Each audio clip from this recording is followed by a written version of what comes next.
Hey, high school baseball is in the air in the historic 18th and Vine District. Lincoln College Prep Academy taking on University Academy, the Griffons, and making his debut in the booth. Jason Burton, D. Jackson, getting you ready for all the live action here at the Urban Youth Academy. Jason, what's going on, man? A little baseball here, and you get a chance to see one of your favorite teams. Yeah, baseball season. Hello, all those high school baseball fans out there. Beautiful weather, not much wind, the sun is shining. Baseball time. Hey, that's what it's all about, man. You know, baseball is here, and to be a part of this is so historic. Well, let's give you this starting lineup here for the visiting Lincoln Prep Tigers. Jaden Smith will be leading off. He'll be playing second base, followed by Cooper Burton, the shortstop. Evan Tucker bats in the 3-hole, followed by William Wright. It'll be Javier Gonzalez playing third base. Everett Moore, the DH. Noah Evans is behind the plate. Stephen Clark in right field. Brandon Stanford in center field. And Tyler Jackson will pitch for the Blue Tigers. In the defensive alignment for the Griffons, Tyson Strickland is going to lead things off for them, but he is going to be behind the plate. Joseph Carter is playing center field today. Thomas Smith, the pitcher. Christopher Nolan, Ryan Gentry at first base, Marcus Byers at third, Caleb Barber at right field, Zion Martin, the DH, and Xavier Hoskins at second base, Mike Harns in left field. So things getting started here in the top of the first inning. Jaden Smith, the second baseman, up, digs in the offering. There's a line shot to get this up the middle for a base hit. So that's the way to start the game off, a great line drive and a great piece of hitting by Smith. Hey, next up we got Cooper Burton. Do you know him? Close relationship. Cooper's going to play baseball at Baker University next year. Okay, so Burton trying to get things started. Smith at first base with a sizable lead. Toss back over. He's in safely. So, Jason, you got a chance to see this team from the beginning of the year and see this team grow. Cooper is a senior now. What can you tell me about this team in general? What is it that you like about them? Yeah, I feel like the chemistry of this team is probably better than it has been. Cooper's played on the varsity team since freshman year, so I've been able to watch 4 years of Lincoln baseball. And as you know, baseball is all about chemistry, not one or two superstars, but just working together, and this team has it. All right, now Burton at the plate, looking to move over the runner Smith. Another pickoff attempt. Jaden's quick over there at first base, but, I mean, he's a leadoff hitter, so what do you expect? There's something about those leadoff hitters I have an affinity for, you know. Ooh, that was a nice pitch. So that one goes in for a strike. That'll run the count to 0-2. Nobody out here, top of the first. Things got led off with a base hit up the middle by Smith, who's at first base. Should be on the move here. And he moves too soon. Caught up in the pickle. And a great defensive effort by the Griffons. And what happened here is you saw that Smith getting a little impatient, made that first move, that first step, and just a little bit too much, too soon, I guess, if you will, and getting picked off at first base. And that'll be the first out of the inning. That was a nice pickoff move. Dee, do you remember any of those from your playing days? I can't recall. There's a curveball hit foul down the first base line by Burton. You know, it happened so long ago, Jason. Right, you know? yeah. It seems like it was so far away, yet so close, right? No YouTube back then. No, which was a good thing, right? Right, exactly. So Burton down 0-2. Here's the delivery, another breaking pitch, and he swings through that one for the second out of the inning on the strikeout. That movement looks good on the mound. And that's exactly what, you teach these young kids about. Save the curveball for when you really need it, the breaking pitch. And that one just, I don't know, it just had a little bit of bite to it. And Burton goes down swinging. So that'll bring up the first baseman, Evan Tucker, with 2 outs here after a single to lead things off. Smith was picked off, and then Burton goes down swinging for the second out of the inning. And Tucker's the only freshman in the starting varsity lineup for Lincoln. You know, it's not easy to start at this level. People think if you're a freshman, you just come in and play. But, you know, a lot of guys have to sit and wait their turn. And Coach Chris Evans is giving this young man the green light. So he has a bright future here as a Blue Tiger. Ball game just starting here as we get the twilight hour. That one high, misses high for a ball. So we got a 3-0 count on Tucker.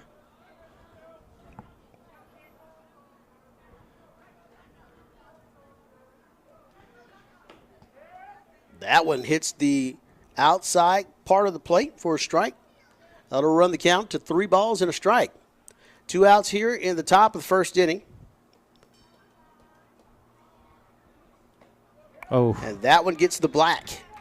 So that's one thing about pitching. You know, everyone thinks that you got to throw the ball right down the middle of the plate for a strike. It's all about locating your pitches and commanding those pitches. Smith doing a great job of that one. That one back up the middle, and great job of fielding by Smith to get that one. A 1-2-3 inning for the Griffons off of 1 hit by Lincoln. And we'll go down to the bottom half of the first inning. No score here at the Urban Youth Academy.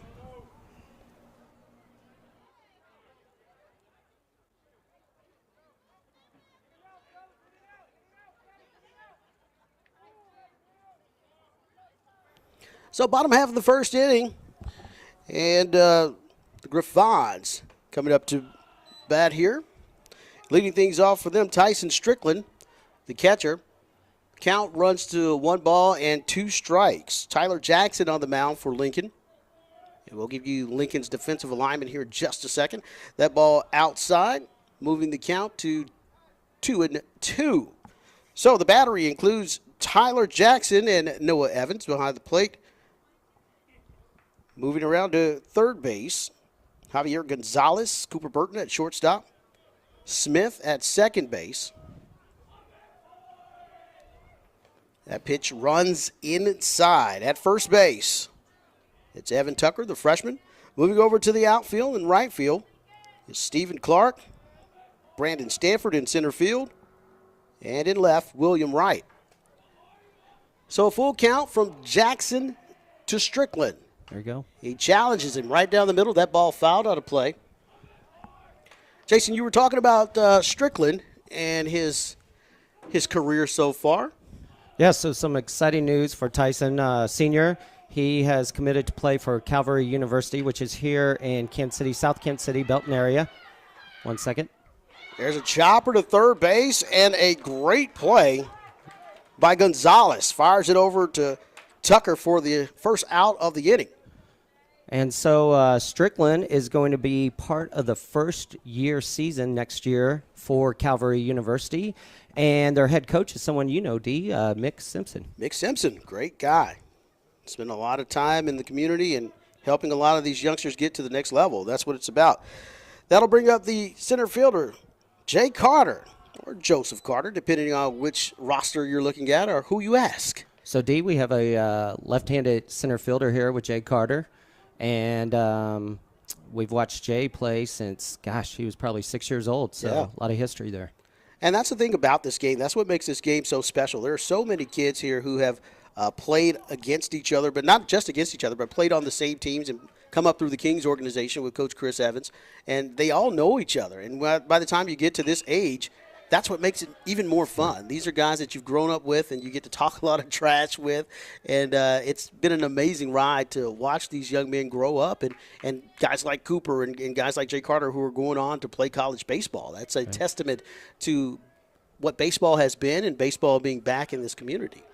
And Tyler, who's pitching, is going to Lincoln University to play and pitch. And that's your mom's That is alma mater, my correct? mom and Yeah. my dad and my Okay, grandparents. there we go. Yes. So that'll run the count to 3 balls and a strike here in the bottom of the first. So going from Tigers to Tigers. Blue Tigers at that. Jackson wheels and deals. Jay Carter flips it out to shallow left field. Burton underneath it and grabs it for the second out of the inning. I don't know who taught that kid range at shortstop. But I don't that was know. Nice. He was on his horse. Great play there Way to take command by Cooper Burton. And so many times when people you see guys go out for fly balls, especially the ones over their head, and the shortstop has to make the right angle. And that was a great job of finding the right angle by Burton.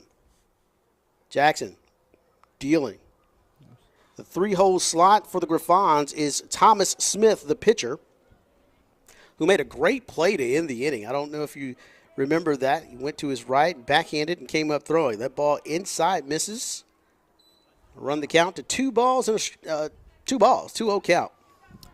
Smith here has a long history with Urban Youth Academy also, and give props to his sister, who I believe last year won. There's a ground ball to Burton. Nice smooth play over to first base for the final out. So 3 up and 3 down. In the first inning, we had 6 batters retired. Aside from the base hit given up at first by Smith, who was picked off at first base. But after a full inning, no score here at the Urban Youth Academy. We'll be right back.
Back at the Urban Youth Academy to start the top of the second inning.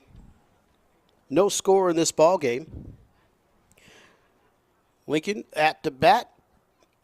And Christopher Nolan at the dish. So we got Will Wright. I'm sorry, Will Wright, my bad. Will Wright, which is part of class of 26, which makes up most of Lincoln's varsity team. So one thing I wanted to say about Smith on the mound real quick. His sister, I believe, won female ambassador of the year through Urban Youth Academy, through their youth program. And that was pretty exciting. She does a lot of volunteer work here, plays softball. Wright swings through that. Well, that'll run the count to 2 balls and 2 strikes.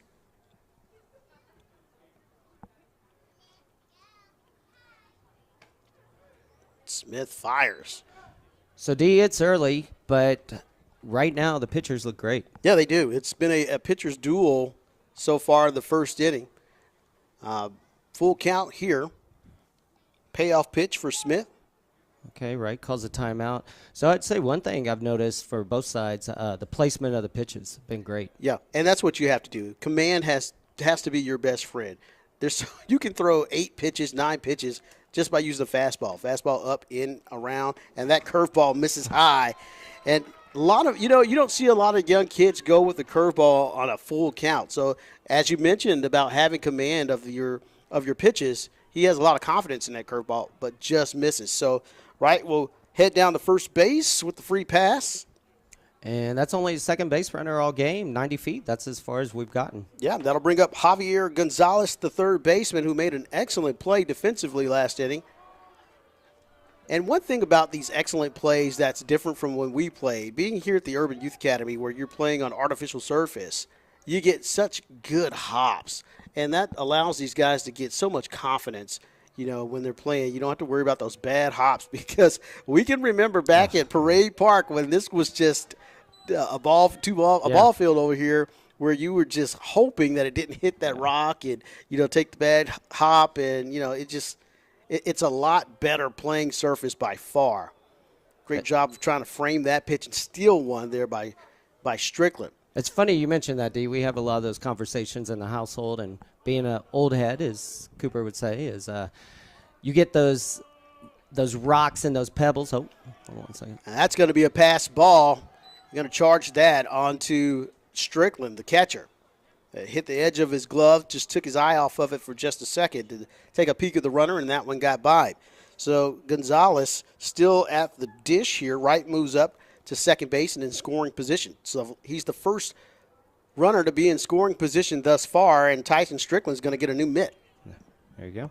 So, we had quick reflexes because you never knew where the ball was going to go once it hit that ground. And we were always taught once the ball was in the air, whether it was on a bounce or line drive or whatever, to make your move.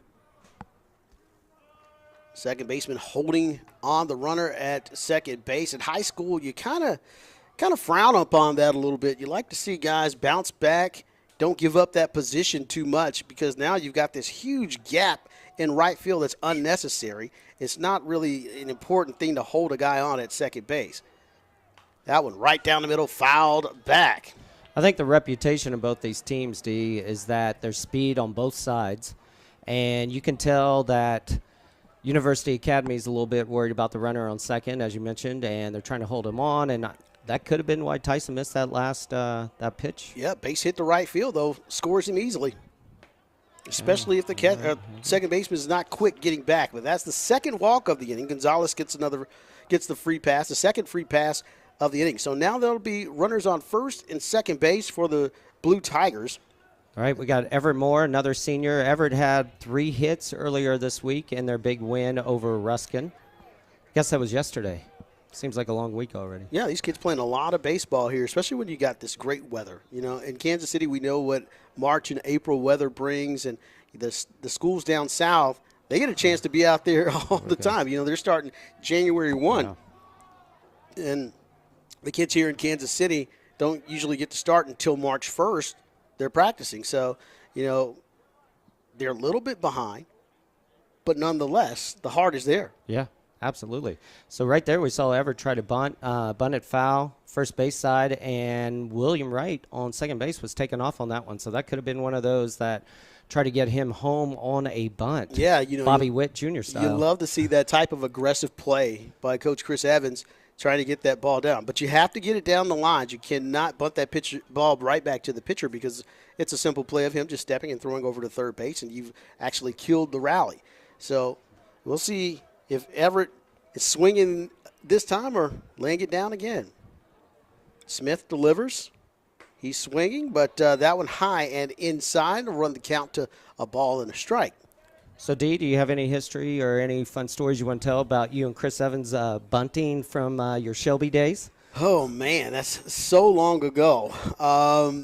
But we were a very fundamentally sound team, and Chris was really good at laying down the bunt. That's a good bunt right there, great. getting it down to the right side. Oh, no one at first? Nobody at first. Bases loaded. So the bases are loaded on an excellent bunt by Moore, who gets the job done. You love to see the DH be able to handle the bat like that, and he put it in an absolutely perfect spot to where the pitcher had to take his time, and nobody was covering first base. All right, that's 4 hits for Everett Moore in the last 8 innings. Looks like UA's head coach is coming out, a little mound visit. But that was great. I mean, you just said the word fundamentals. First baseman, it was a great place bunt. First baseman came in, couldn't get back to the base. Pitcher turns, looks, no one's there. Everett runs comfortably to first base. And like you said, we have them loaded, no outs. And here's a perfect opportunity where Chris Evans has the opportunity to talk to Noah. He says, hey, I'm going to give you the second pitch. The second pitch, I want you to lay that bunt down. Safety squeeze. A lot of times when you have those conferences on the mound, it's a great counter opportunity for the coaches to step up and just tell the player, I'm not going to give you a sign. Exactly. Here's what you're going to do. In the second pitch, you're going to lay it down. And that's, generally can happen and have a lot of success. But the catcher, Noah Evans, will bat with the bases loaded here. And that curveball gets over for a strike. And it's so important to get ahead. You tell pitchers all the time, get ahead. And I'm so impressed with Smith relying on that curveball to get ahead. So Noah's another one of our Lincoln seniors here.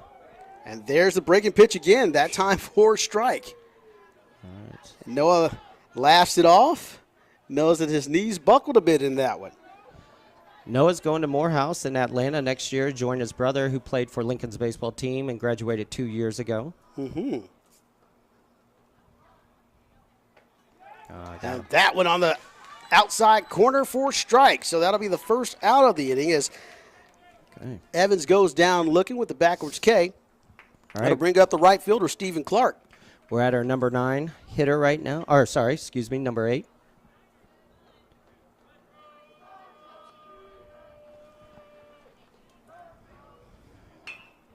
All right, first pitch swinging.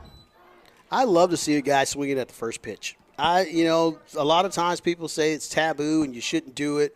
But I think that if a guy, that pitcher's trying to get ahead, and, you got a game like this where you got the ducks on the pond, bases are loaded, you're trying to get something started. I love that idea of being aggressive. I agree with you. And I think all these club ball kids, a lot of the pitchers are trained and instructed to go hot and heavy, go in, get that first strike.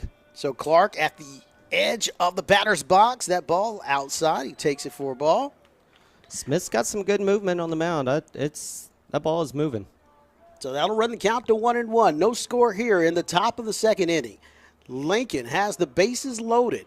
The dealing from Smith. That ball outside.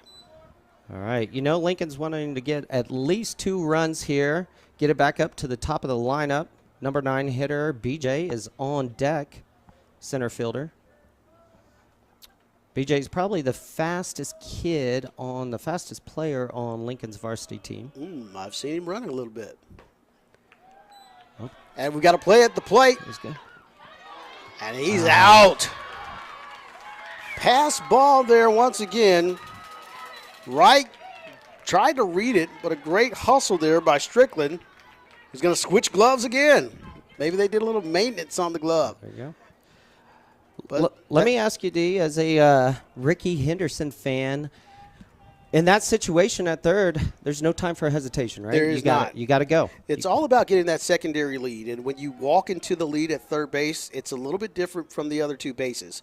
You have to walk into that lead and see the ball down, and you have to get a good read. But once you hesitate, the old saying, he who hesitates last. But you also have to read that carom, and that ball, the carom was very good. So here's the third walk of the inning as Clark heads down to first base. So bases loaded once again. And as you mentioned, Stanford will come up to the plate. One of the fastest young men in the league right now. So I would look for something interesting and something that you wouldn't usually see here with the bases loaded. Look how far back the infield's playing.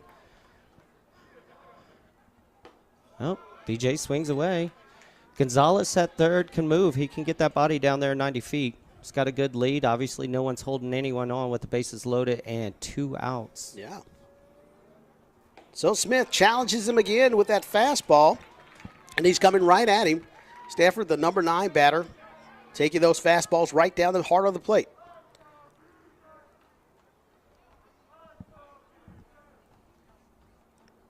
And there's strike 3 for the second strikeout of the inning. So Lincoln threatens, has the bases loaded, but a great play at the plate kills their dreams in the second inning. And it'll be the bottom half of the second. Still, no score here at the Urban Youth Academy. Jason Burton, D. Jackson here. We will be right back.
D. Jackson and Jason Burton back at the Urban Youth Academy Lincoln, and the Griffons from the University Academy. And to get things started, Jackson with the hit batsman. That was Christopher Nolan, the shortstop, heads down to first base after getting clunked. So that'll bring up Ryan Gentry, the first baseman. UA has its first base runner, so we'll get an opportunity to see how Jackson holds the runners. And that's a huge lead, I'll tell you right now. I throw over there right now. There we go. And that's what he does. That's a close and one. he's safe. The thing about this new age, he is so consumed with getting this sliding mitt on, and he's looking down, and he almost gets picked off. But he's definitely going. Great move there, and he got him. Got him. I think that there's too much emphasis on the flash and not the product. So D, I'm trying to recall. I don't remember us getting picked off that much. I'm sure we did, No, but I don't remember. I don't think it. we were as distracted unnecessarily, to be honest with you. If Could you you're going- imagine us wearing a sliding mitt back in No. the 90s? I used to put a sock on my hand from time to time.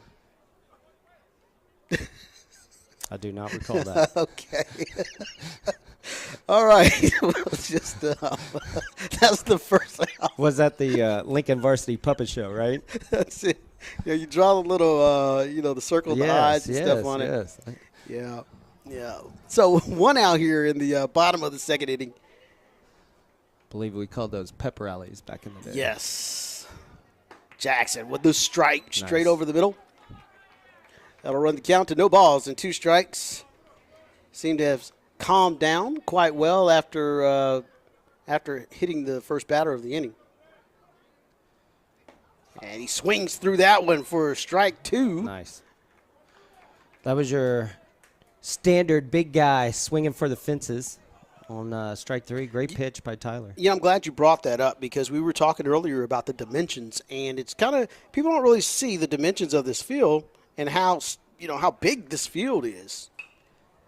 Yeah, I mean, I bet this field is definitely bigger than Yankee Stadium. It's mimicked off Kauffman a lot, but as you can see, if you've been here and watched a game, there is tons of room in that outfield. So if you hit it in that gap you mentioned. Marcus Byers up the big hop, fielded by All right, 1, 2, 3. by Tucker.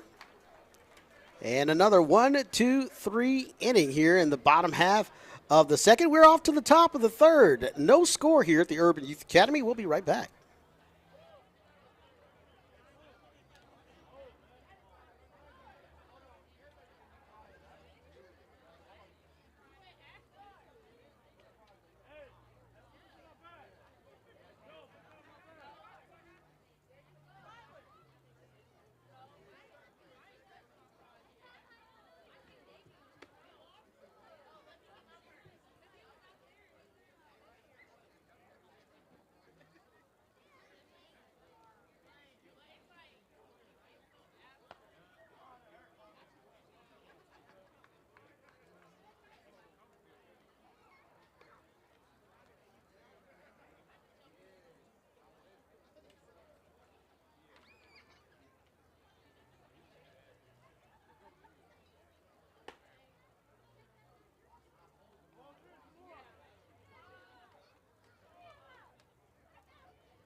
Back at the Urban Youth Academy, D. Jackson, Jason Burton on the play-by-play and the color.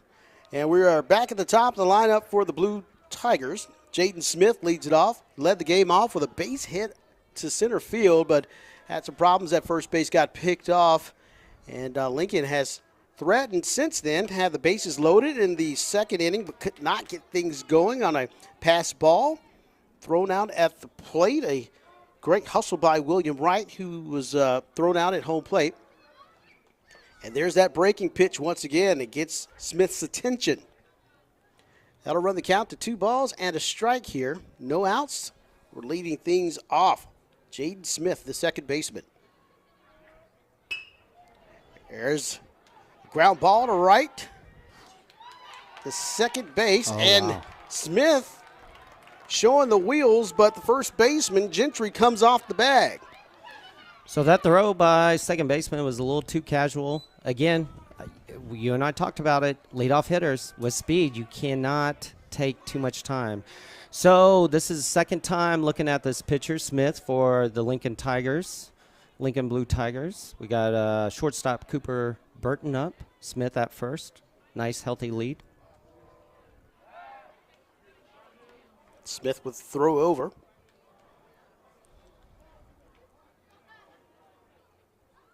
So let's talk a little bit about Cooper Burton going on to the next level. Baker University is what he has chosen. What was the process like in the recruiting process, and what was it about Baker that stood out for the Burton family? That's a great question, Dee. It was amazing. I will tell you, learned a lot as a family.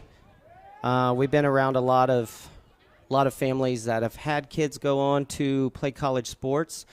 Cooper knew a couple of things that he wanted to stay. Okay, found the hole.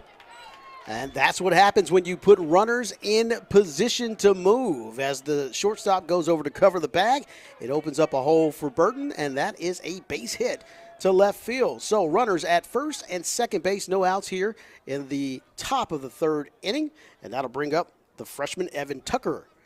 Not anyone jinx this, but Cooper's, through his career, has been a good two-strike hitter. Putting the ball in play, it's been important to him. So like you said, first and second, we've got some power up at the plate. Swings through that one and misses. So what advice would you give other people? Because you said you had a good core group of people around you giving you great advice. What type of advice would you give a junior family or a family who has a junior that's looking to move on next year to play college baseball? Yeah, I'll wait till this play. Yeah, that one lined to left field. And Harris underneath that one for the first out of the inning. So I will tell you, this actually came from Coach Chris Evans. He said, pick a school that you would go to even if you could not play sports there.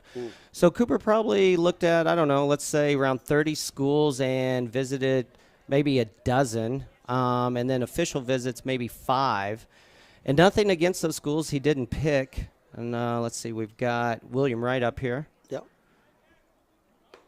First pitch swinging, strike one. Runners first and second and 1 out. And I will tell you, I love this part of the story. So he had your typical measurements, playing for the coaches, all those things at these other schools, some bigger schools, D2 schools, Baker's at NAIA school.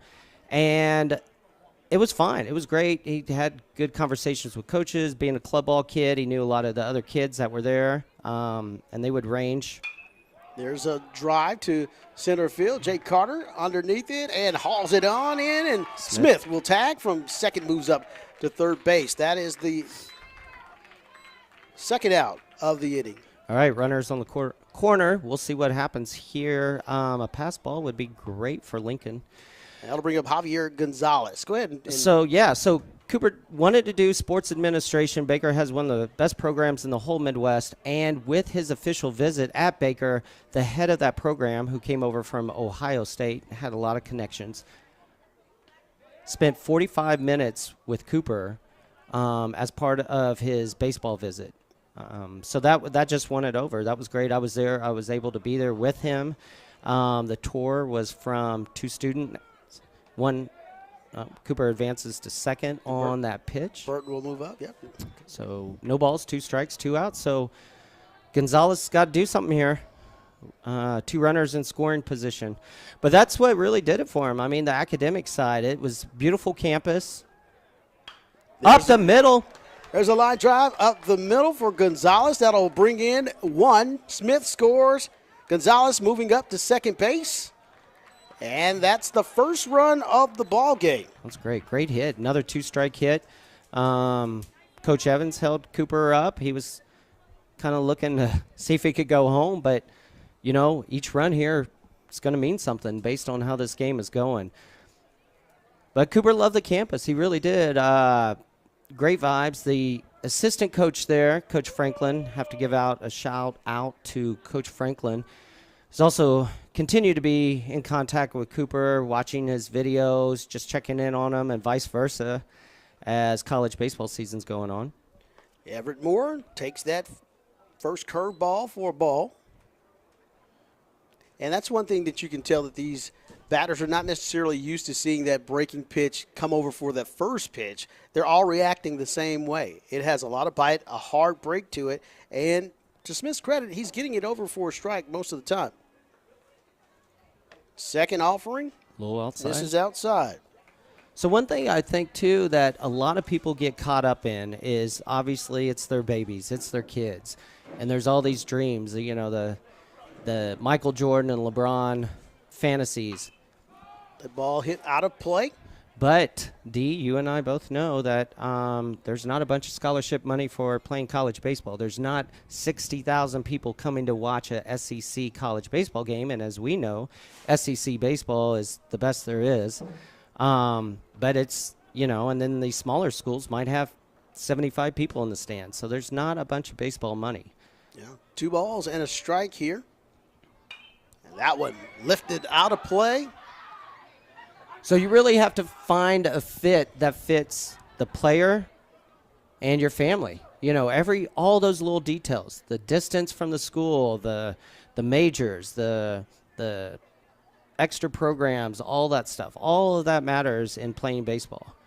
And what your fit is. Every kid has a different personality. Yeah. Smith deals again. Great stop there by Strickland. Yeah, Strickland's a beast behind there. And that saves a run. We actually played ball with Tyson Strickland Sr. way back when, and that's one of the fascinating things about it, And I hate to be the old man in the shoe, but to get an opportunity to see the guys who you play with and see their kids playing and doing well in the sport, it's just it's really an exciting thing. And that'll be another walk here. Everett goes to first base, his second time on base this game. So base is full of Blue Tigers, which was the same as last inning when Noah Evans came up to the plate. He went down swinging last at bat, trying to redeem himself this time around. And there's a lot. You mentioned that, D, and there are a couple of Lincoln Tigers that are second generation of Lincoln grads or soon-to-be grads. Yeah, that's true. Even the principal has students here at Lincoln Prep. Yeah, Caleb's gotten some decent playing time this year. Definitely plays all the JV games, and you'll see him in the outfield occasionally in some of the varsity games. Part of that class of 26, which, again, is loaded. I would say, Cooper being a class of 25, Everett, Noah Evans, that's up to bat. There's that breaking pitch again. Evans had trouble with it last at bat, and they remember that. Smith remembers that he was getting guys out, getting them off balance with that curveball. He goes right back to the bread and butter.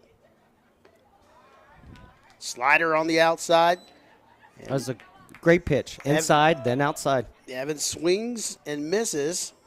Runs the count to 1 ball, 2 strikes, 2 outs here in the top of the third. There's that curveball again, and Evans goes down swinging for the second time. So at the halfway mark here of the third inning, the Lincoln Prep Blue Tigers get on the board. It's 1-0. We head to the bottom of the third right after this.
And back at it here in the bottom half of the third inning. Lincoln leads it. We're going to fix our scoreboard here in just a second. And that ball fouled off.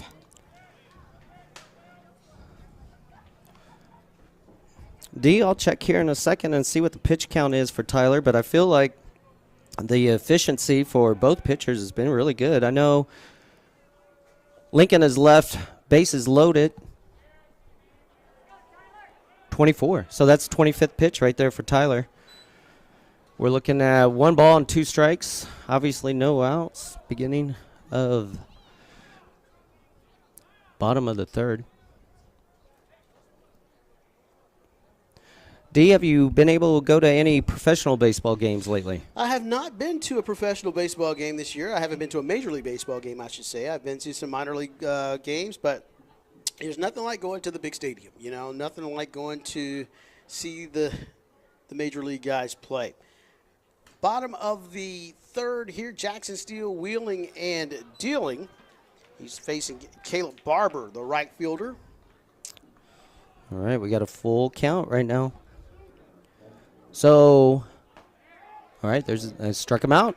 Yep, strike 3. I was going to say, we are just now getting to the bottom of the lineup for a University Academy. They have not even batted through yet. Exactly. Zion Martin, the DH, steps in now. And you like to see Jackson starting to find his groove, starting to find that rhythm. And that's so important. But a lot of times when you're finding that rhythm and you're striking these guys out, you want to keep that defense on their toes. There's a little looper. Oh, great catch. A fabulous play by the first baseman, Tucker, for the grab. That's the second out of the inning. And that's what you need. You need great defensive plays. And just like we talked about Cooper's big play earlier, you have to take the right angles. And that was a great play there by Tucker. And Tucker's probably a good 6'1" as a freshman, maybe 6'2", 6'3", big kid. He's got some height on him, and he used it. Yeah, great size there and getting the job done. That'll bring up Xavier Hoskins, the second baseman.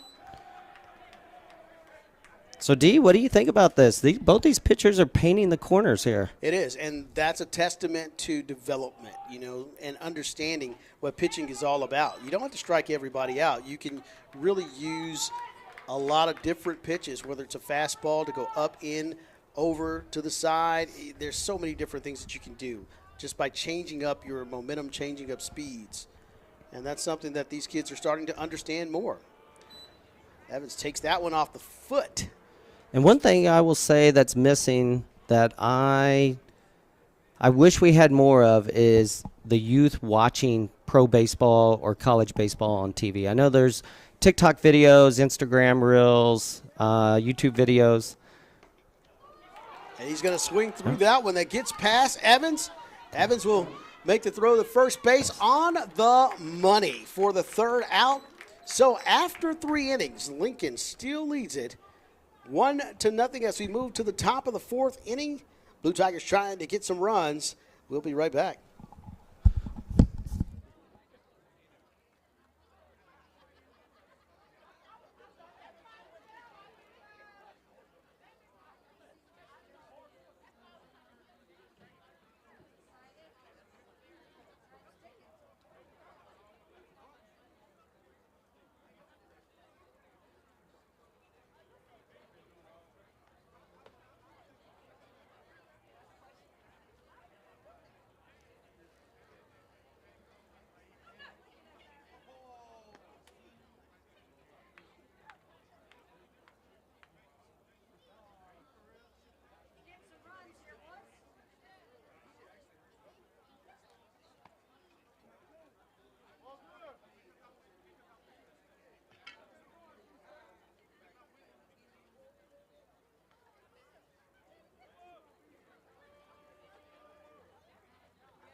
Rejoining the action here at the Urban Youth Academy in the top of the fourth inning. Lincoln leads it 1-0.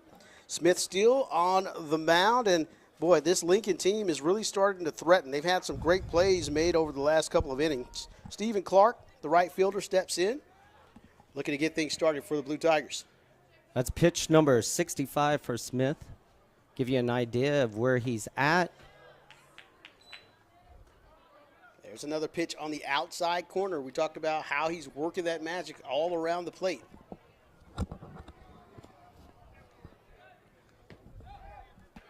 And that's strike 3. So Smith gets the strikeout. So Lincoln has 4 hits so far. BJ, that's up. 9th batter. Struck out last at bat. Let's see if he can redeem himself. You remember what I told you the first time he was up to bat, D, and BJ's speed. So we'll see what he does with it here. Smith delivers. That one misses just a bit high. Third base is playing in a little bit. As you mentioned, BJ, one of the faster members of this team. As for time, wasn't granted, but the umpire will have a conversation about quick pitching. So, D, you mentioned how the field is so big here, and really, if you haven't been here and haven't seen it, and compared to a lot of the high school fields around the metro, this could be the largest field out of all the high school fields in the metro.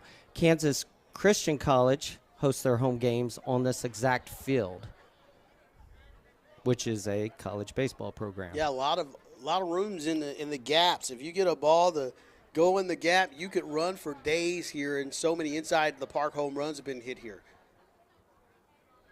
And there's that same issue right there. Smith not checking in with the umpire. The umpire giving him the hold-up sign.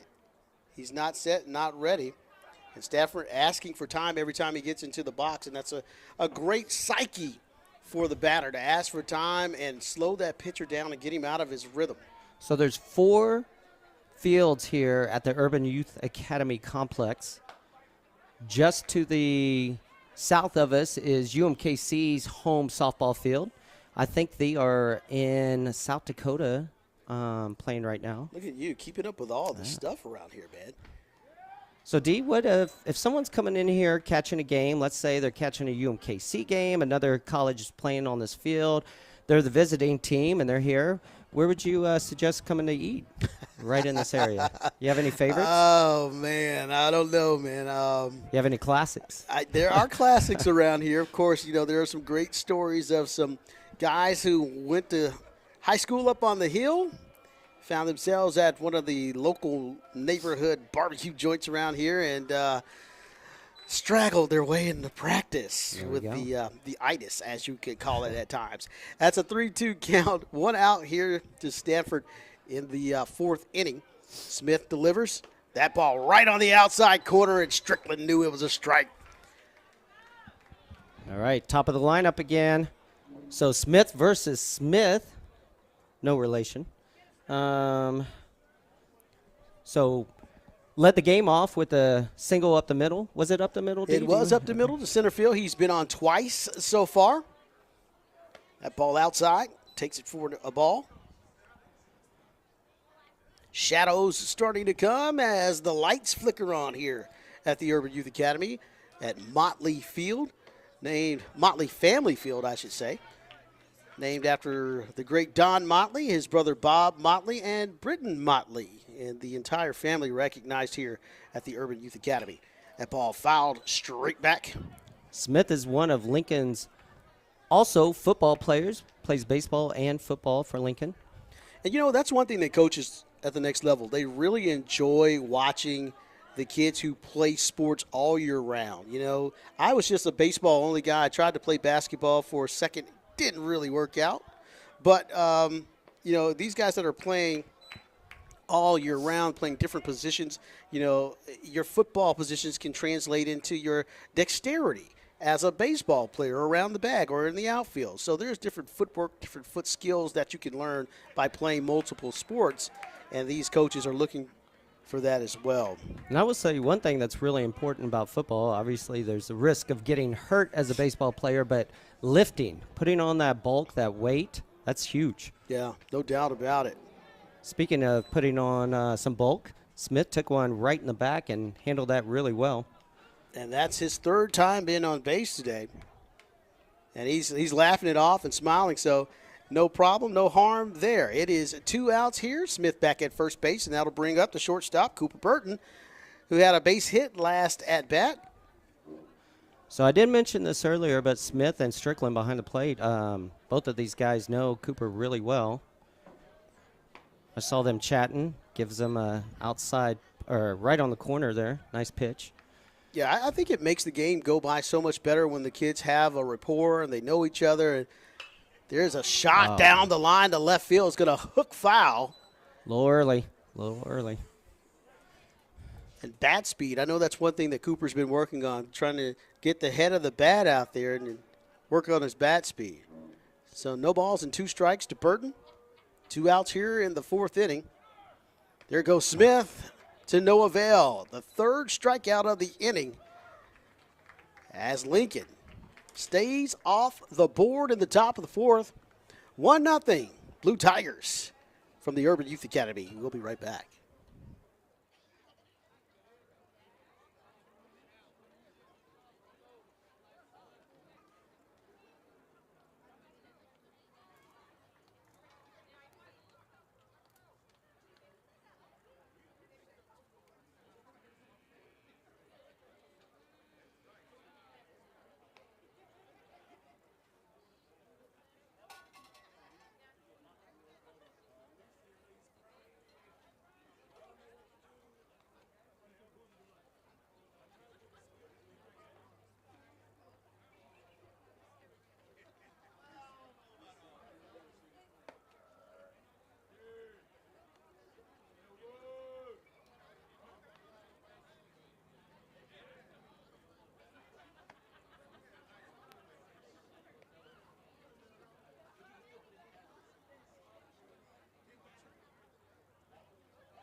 Bottom of the 4th inning, Lincoln Prep taking on University Academy. D. Jackson, Jason Burton talking Lincoln baseball, glory days of the past and present and even the future. That ball high and tight.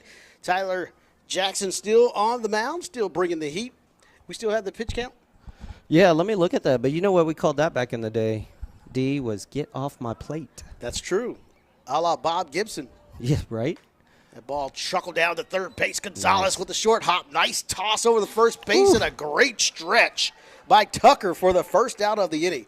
That is something that a pitcher loves to see. And Jackson just taking a deep breath saying, man, you guys are working behind me. And that is what builds and boosts your confidence when you're making plays like that. And Lincoln has made some excellent plays. We saw Cooper Burton make the play out in the outfield and left field. And Tucker at first. Tucker making the catch over his shoulder. Gonzalez making 2 great plays over at third base. And here's Jay Carter once again cutting away. Interesting thing about Joseph J. Carter and Tyler, they're actually cousins. So, you see them talking a lot to each other and encouraging each other. They are each other's biggest fans and biggest supporters, but it's always fun to see when they go head-to-head. No, I forgot about that, but all those birthday parties over the years and all the stories they'll have, and Maybe they'll have kids that go to one of these schools and keep the tradition moving. You were asking about the pitch count. It looks like Tyler's still right under 40, which is hard to believe at the bottom of the fourth inning. I mean, talk about just being efficient. And that goes back to the defense, and the turf. Gonzalez took that hop just perfectly, as we would have said back in the day, smooth like butter. On a roll. There we go.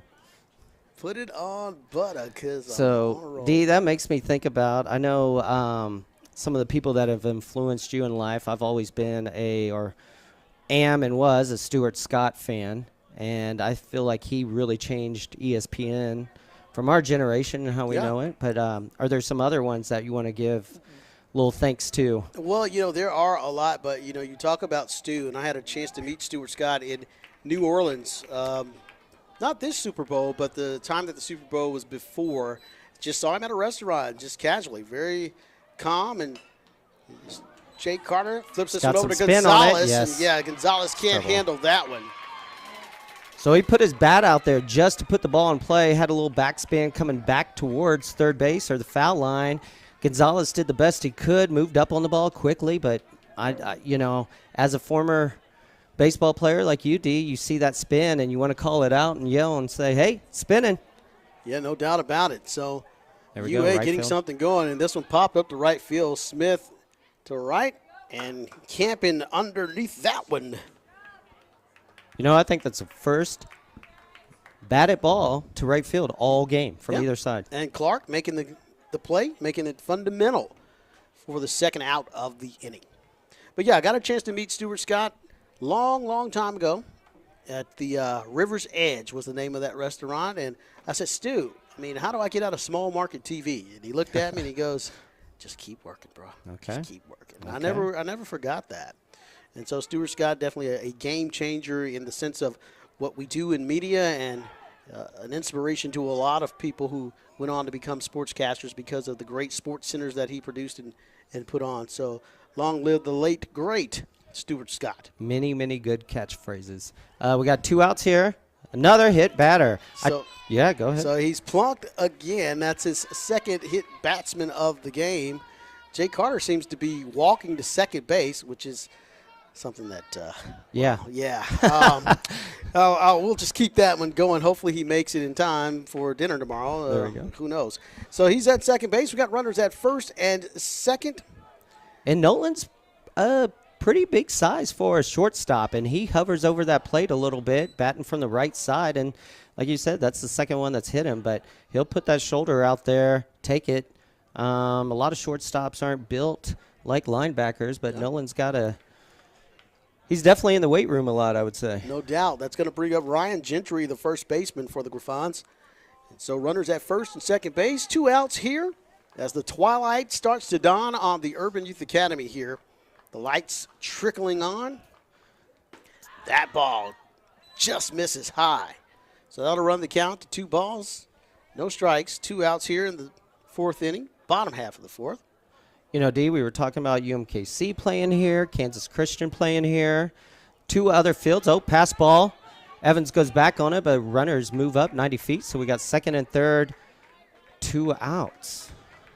All right, 3 balls, no strikes. So this may be the closest that UA has been to having guys in scoring position. So runners at second base and third base. Coach Martez Gardner starting to feel the rally coming. Feel like this is one of those football games that's 10-7 in the third quarter, and it is anyone's game still. So base is loaded here, and Coach Chris Evans will take a trip to the mound for a little bit of a visit. One thing I will say, you asked about this earlier, Lincoln's pitching staff is deeper than it has been in the last 4 years. There's quite a staff here, and as you know, pitching and you play enough games, I believe Lincoln will play 30 or more games this high school season, and you need those arms. And that's the thing. You've got to stretch those arms out. Nobody in the bullpen for Lincoln. Coach Evans taking his time. Nice leisurely stroll. Giving his guys a little time to catch their breath, if you will. I told you that Lincoln beat Ruskin 19-1 yesterday. Will Wright was the winning pitcher and starting pitcher of that game. That ball gets through for a base hit. Throw's coming home. Evans got it. Oh, he pulls him Two. off the plate a little bit. 2-run score on the base hit. That was a nice shot between third base and shortstop. So Marcus Byers comes up big to get 2 ribbies on that one. Jackson laughing it off, smiling, not worried at all. Now that ball had some heat on it, jumping off the bat of Caleb Barber. 2 outs here. The Griffons scoring 2 off a bases loaded single. I think Tyler realizes that his team can hit. It's 2-1. There's plenty of time left. Those bats will get hot again. That ball gets away from Evans, and the runners will move up. You know, now that I'm back in the coaching game, D, when catchers miss balls, drives me nuts. I can imagine.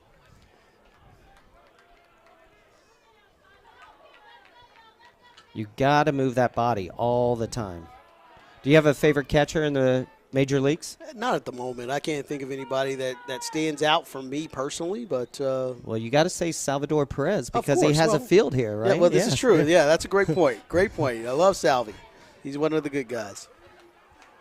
As mentioned, there's 4 fields here, 2 regular-sized baseball fields, a smaller one, and then the softball field. That ball just misses.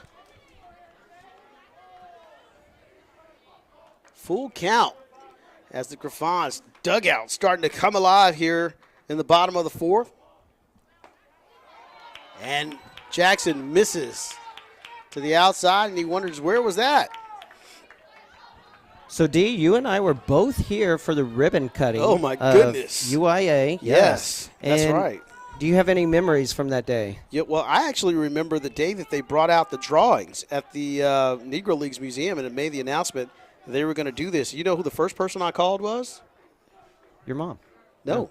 The first person that I called when I saw the renderings and what was going to come here at the Urban Youth Academy was Chris Evans. Oh, that's great. I called Chris and I said, hey, man, they're going to be transforming Parade Park, and Major League Baseball is going to come in and turn it into a mega baseball paradise.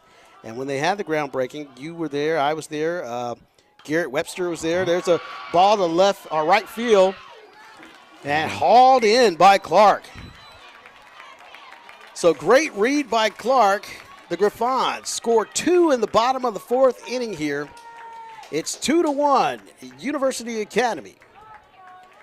But we'll just stay right here for a moment, Jason. We were talking about the groundbreaking ceremony, and the Royals came out, and a lot of the Kings were here. And it was a monumental day. And I remember that you and Garrett and I, we got a chance to take some pictures before they actually came in and started the demolition process. And to their credit, they started it that day. There was no waiting around or whatever. So they had the ribbon cutting ceremony, and we were all able to come out and really be a part of history. And when they unveiled it, it was remarkable. I mean, it was one of the top tier type places for youth baseball and what they wanted to do with this. And we're in this press box, and the press box is Teammates for Kids Foundation. And I was here when Garth Brooks came to donate it. Nobody told us that Garth Brooks was coming. And I'm like, hey, I know that dude. It's Garth Brooks. Who knew that guy was a baseball fan? He's a huge So he went baseball to fan. spring training, tried out, He did. correct? San Diego Padres. Okay. And, Garth Brooks, I got to say this. He's been in the news and the headlines for whatever reasons, but I got to tell you, man, Garth Brooks is one of the nicest celebrities I've ever met. And that says a lot because you've Yep. met a lot.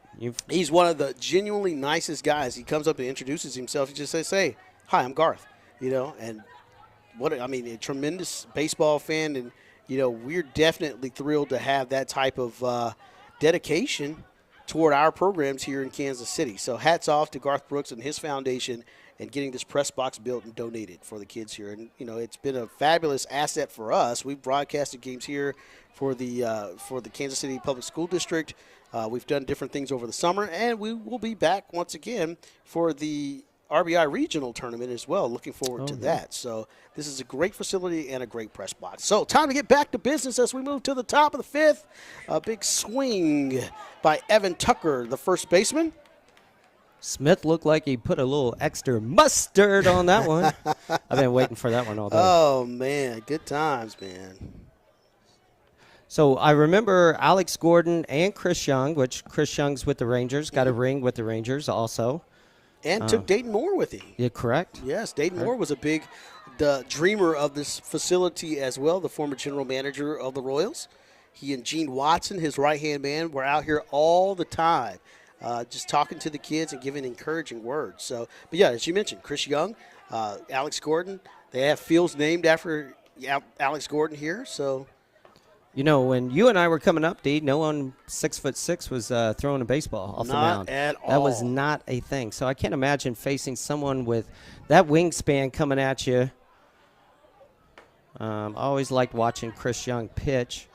Kind of full circle there. Alex Gordon now coaches his son's Team KC team, which is a very competitive club ball team that the Royals are a part of. My daughter's actually part of year 2 on the softball side, and there's 7 softball teams total. 7 softball teams. So how was the development side coming along for softball? And you've been coaching softball. You were coach of the year, if I remember well. You know, I forgot about that, but yes. You're just so modest. So I will say I love it. I absolutely do. I didn't know what was going to take place going into it. It's new. It's fresh on the softball side. Putting money into women's sports, girls' sports. Having a daughter that has grown up on these baseball fields, watching her brother play every weekend. If you're a baseball family, you know how that routine is. You're here all the time, long days, Saturday, pool play, into bracket play, that kind of life. But she loves the game. We even have debates in the household now of softball is better than baseball. I will say the game is quicker. It's closer. I like that personally. You and I, D, are speed guys. We like a fast-paced game where the runners just aren't staying on the base. They're moving. You know, I know your favorite player of all time was Ricky Henderson. Mine was Tony Gwynn. Tony Gwynn would always find a way to move runners. That ball popped that up might fall just behind the second base area and brought in by the shortstop, Nolan. Will wasn't very happy about that pop-up, but sometimes you never know. That ball's up there for a long time. Second base and shortstop, if they're not communicating right, that ball could drop, but you do have the runner on first base, so even if they did drop it, that ball's going to bounce back up. You step on second, and you get Tucker out. That'll bring up Javier Gonzalez, the third baseman. Strickland fakes the throw down to first base. That ball misses high. But, yeah, no, I will tell you, Team KC softball program, we had our first big event this Saturday where pass ball. Tucker's going to move on down to second base, standing up. And we had Jake. Oh, sorry about that. We got a pinch runner. Jake Reyes in there. All right. Well, I knew there were some wheels on there. They snuck one in on us. Jake's another Kings player from Chris Evans' days. And this is funny. This brings this whole story together. I coach his daughter on the Team KC his sister. I was going to say, his wow, sister. he got started Sorry early. about that. His sister, Allie, who's good friends with my daughter, who's here in the booth joining us. That ball is behind him. But we had a 2-hour clinic, 2.5-hour clinic that started at 9 o'clock. Girls had lunch at the field. This was at Hidden Valley Park. We're waiting for the Royals bought the old 3-2 that you have history with in South KC, bought that field. That's finishing renovations and until that's done, but that will be our home field there. And there was then we went into 3 scrimmage games. Just we got to invite teams around the metro. We played a team from St. Joe, a team from Atchison, and I believe a team from Lawrence. Oh, wow. So stretched out metro, if you will. Yeah. Smith delivers, and that ball, a rocket, but goes foul. That'll wake up a lot of people out in the stands. And, that's one thing you got to remind people, out in the stands. You got to keep your eye on the ball, as they say, because there's so many flying objects that go out into foul territory and so many people getting hit. You just got to pay attention. Goes with a breaking pitch that misses on the inside. So Lincoln trying to rally here. Got two runners on, a runner at first and a runner at second base. One out here in the top half of the fifth inning. See what Lincoln can do here with Gonzalez at first, Reyes at second. As Dee and I mentioned, Reyes is a pinch runner. And that'll bring up Everett Moore, who laid down a beautiful bunt last time up down the first base side. Nobody covered, but the Blue Tigers not able to capitalize as far as turning those into runs. They've had the bases loaded twice and only scoring once, stranding runners. Smith getting a little tired possibly.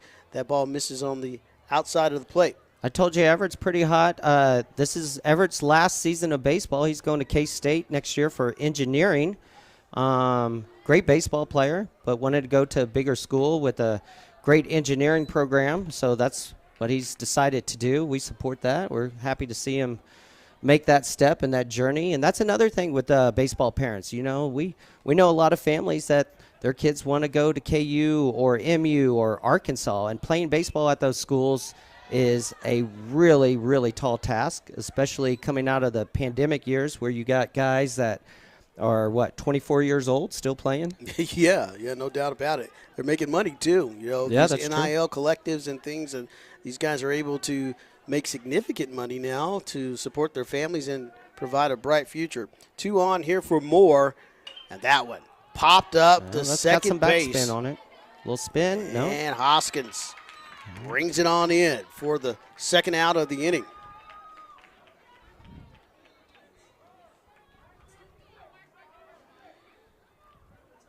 What a battle here, D. Yeah, no doubt, man, no doubt. So it looks like we'll have a pinch hitter.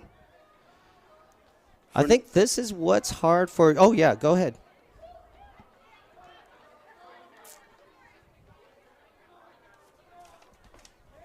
Let's see, who do we have up here? Number 19 for Lincoln.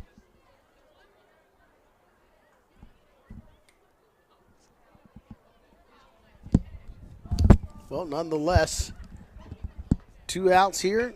That ball back up the middle. A great play by Smith to climb the ladder and comes up throwing for the third out of the inning. That's Haven. Sorry about that, everyone. That's Haven. Haven Johnson, the pinch hitter. And grounds that one back to the pitcher. So Lincoln threatens, but can't quite get her done. So we'll move to the bottom half of the fifth inning. The Griffons lead it 2-1.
So D. Jackson and Jason Burton back at you. Bottom of the 5th inning. Lincoln taking on University Academy. The Griffons coming out strong with 2 in their last frame, leading it 2-1 here in the top half, or bottom half, I should say. Jackson's attacking. First 2 pitches for a strike, and strike 3. Evans drops the ball, but we're good. Strike 3. Xavier Hoskins goes down swinging for the first out of the inning. So, D, one thing I saw during that break was a lot of energy from Lincoln's infield. They were getting hyped up. So maybe Jackson's feeling that. 3 pitches, quick work. You got to love it. Got to love it. He's going deep into the ball game here, and that's good for a strike. Okay. You never know. Hey, so Tyson's up. Tyler on the mound. These two, who knows if Calvary and Lincoln will play each other next year. These two might see each other at the college level next year. Wouldn't that be exciting? That'd be great. They would have great stories of playing together growing up and playing against each other in high school.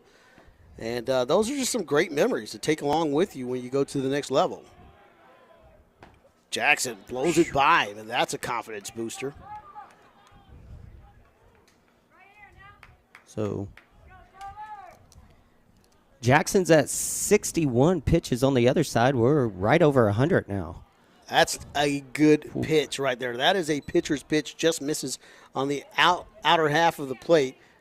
Runs the score to a ball and 2 strikes. As a hitter, D, that's a pitch that makes you nervous. They all made me nervous. When you look back and look at the ump and just praying that he's like outside. Yeah, exactly. You're like, I may have gotten away with one there, right there. Tyler comes inside on that next pitch. We got 2 balls, 2 strikes, 1 out. Ooh, man, Evans is setting up a nice frame behind the plate. You know, but what happens is sometimes, not a lot, but you can oversell it. And sometimes if you oversell it, that's obvious that it wasn't a strike. But, you know, if you can just get that nice little subtle movement and find the rhythm with the umpire, a lot of times, more than not, you may get the call. So, you know, we'll see. But Evans doing a great job behind the plate tonight. All right, we got a foul ball. 3 balls, 2 strikes, 1 out. Great pitch to right field. Let's see if Clark can get there. That ball's going to drop in for a base hit. Ground rule double. And, yeah, that one drops in for the ground rule double. Clark chases it, takes a little backspin, and jumps over the fence on the right field side. Yeah, so Strickland getting the job done right there. That was a great piece of hitting, staying with it, staying calm, and getting these guys rallied up. You saw him celebrating at second base there. So, you know, it looks like the Griffons are starting to get that momentum and starting to feel it. And here comes Jay Carter, who's been a real threat for the most part. And, again, we mentioned the relationship between these two. Coach Evans back on the mound with another conference. Got somebody in the bullpen warming up. It's the first guy we've seen warming up in the bullpen all game. So that's senior Everett Moore in the bullpen. So one thing to look for, Lincoln's defense needs to look for the bunt here. We got a lefty up. Jay Carter's got nice speed. We got good speed at second, especially for a catcher. So every run counts in this game, D. We know that. And it's time for Noah to be a wall behind the plate. This point in the game, you see Carter crowding the plate, slaps this one to left field. That one drifting, and Gonzalez almost got a glove on it, but just couldn't quite get it. That's one of those, your friend throws you a pass, and you turn one way, turn the other, and it goes over your head. Yeah, no doubt about it, but still, nonetheless, a great effort by Gonzalez, who's played some solid third base over there for the Tigers tonight. So the foul ball just translates into a strike. It's 0-1, one out here. Tyson Strickland at second base. Tyler Jackson wheels and deals. This one pops up to left field. All right, Clark goes back on it. Right field, catches it. Tyson tags up, makes it standing up at third base. Throw in comes to Smith at second base. Back to Cooper and back to Tyler with 2 outs now. A great job in left field by William Wright to make that change. You saw him do the great footwork, and so many times when that ball is over your opposite shoulder and you have to make that change of direction, it can be difficult to do, especially in right field with the way that ball is coming at you. But a great job out there in right field, I should say, with Stephen Clark, That's the 2 play in a out row right field. Yeah. to Steven. There's another one. That's a gapper. Let's see what happens. What a catch. Excellent catch there by Clark, making 2 exceptional plays in a row. And that'll end the inning. And more importantly, saves a run. Defense. Defense is important. Defense is definitely important, and a great play by Clark once again. So Lincoln saving a run.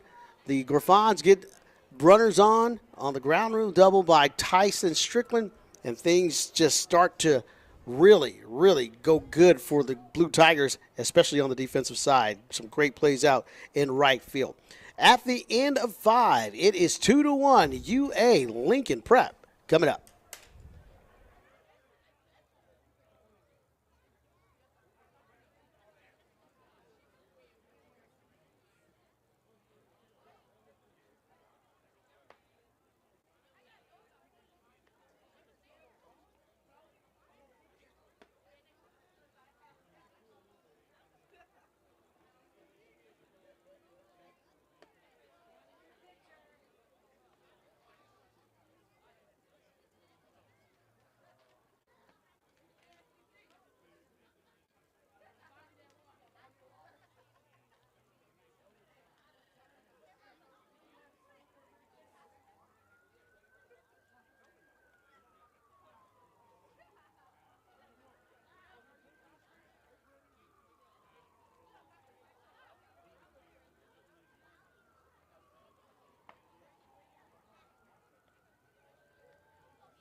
Back at it from the Urban Youth Academy, Lincoln Prep taking on the University Academy Griffons, who are leading it 2-1 here. New pitcher on the mound, Joseph Carter, Jay Carter, as we call him in the hood, on the hill. So Jay Carter pitching now for University Academy, coming in for Smith. Got a lefty. And that'll bring up the right fielder, Stephen Clark, who is the star of the show defensively right now, making 2 absolutely brilliant grabs out in right field consecutively. So, D, what do you think about a lefty-lefty matchup here? Well, you know, I have no issues with it at all. I think I've always been amazed at left-handed batters who do so well against left-handed pitching. I mean, it's a unique science, but, you know, you look at a guy like Barry Bonds, for instance. I know that's not somebody to compare to, but he was absolutely phenomenal against left-handed pitching. It's all about timing. You know, usually you just take a different spot in the box, give yourself a little time, and that one spins off foul. Yeah. So, you know, I don't mind the lefty-lefty if the lefty doesn't mind it. Doesn't matter where I'm up here. So, whatever he, however confident and comfortable he is totally up to Mr. Clark. As a lefty myself, I always felt like there was an advantage being on that mound and throwing the ball from my left hand. Yeah, but you're also one of the anomalies that batted right-handed as a lefty. True. So, obviously, the lefty-lefty situation did not work out in the favor of Stephen Clark, who goes down swinging for the first out of the inning here in the top of the 6th inning.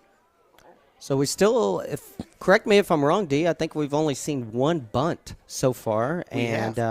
2-1 game, 6th inning, so we might see something here. Yeah, Everett Moore laid down a beauty, and with the game going down to the final half of the game, small ball may be a pivotal play and a pivotal part for Chris Evans' Blue Tigers. put the speed out there and put the ball on the ground. You've got one of the fastest guys in town at the dish, followed by another speedy guy at the top of the lineup in Jaden Smith. But right now it's B.J. Stanford looking to get on base and get something going against Jake Carter, the new pitcher for University Academy. Gets that one right there on the corner. I could tell my grandkids I went to a game, and the only bunt was by the DH. And not only can you tell them that, because we are streaming, it is in the atmosphere forever. Ever. Like in Sandlot. There you go. Yeah. Killing me, Smalls. But that's the purpose of this. You know, I am a guy who loves mementos and nostalgia. And that's one of the things I love about doing things like this, that it'll be there for these guys to watch for years to come. 5, 10, 15 years from now, I tell you what, if you're listening to this 10 years from now, look us up. See how we're doing. Say hello. Let's catch up. Okay, BJ's at first with a walk. Tyson and Jay Carter talk because they know something's going to happen here on the bases. And There's that's no the way thing. BJ's staying at first. These kids know each other. They've played against each other and played with one another for so many years, and that's what makes the difference here. So you got Stanford, who's one of the fastest guys out there. You got a guy who can handle the bat, and Smith at the top of the lineup here. Ball one. Would not be surprised to see him sacrificed over. Dropping a bunt here would be money.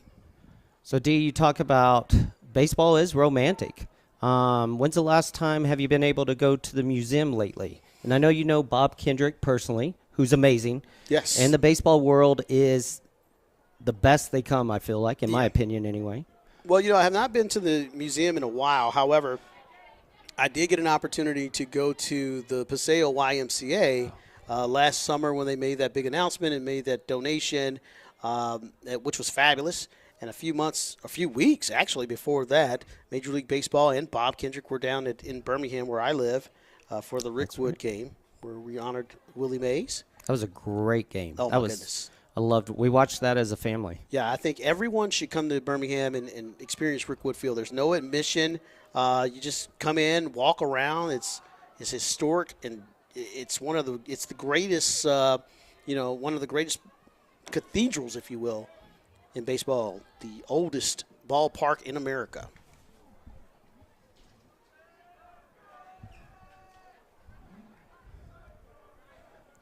The pitch to Carter gets the outside corner. 2-2 count. Scored the count 2-2. One out. One BJ's out still here. up first, which I'm kind of surprised. Oh, step off. You got to remember, Jake Carter's a lefty, so he's facing first base, which makes it great. And going back to that, we were talking about how romantic baseball is. I feel like it's the most romantic sport in America's pastime. And we have a lot of history here in Kansas City. Yeah, no doubt. So Smith gets the first base with the walk. So runners at first and second base, one out. Bring up the shortstop, Cooper Burton.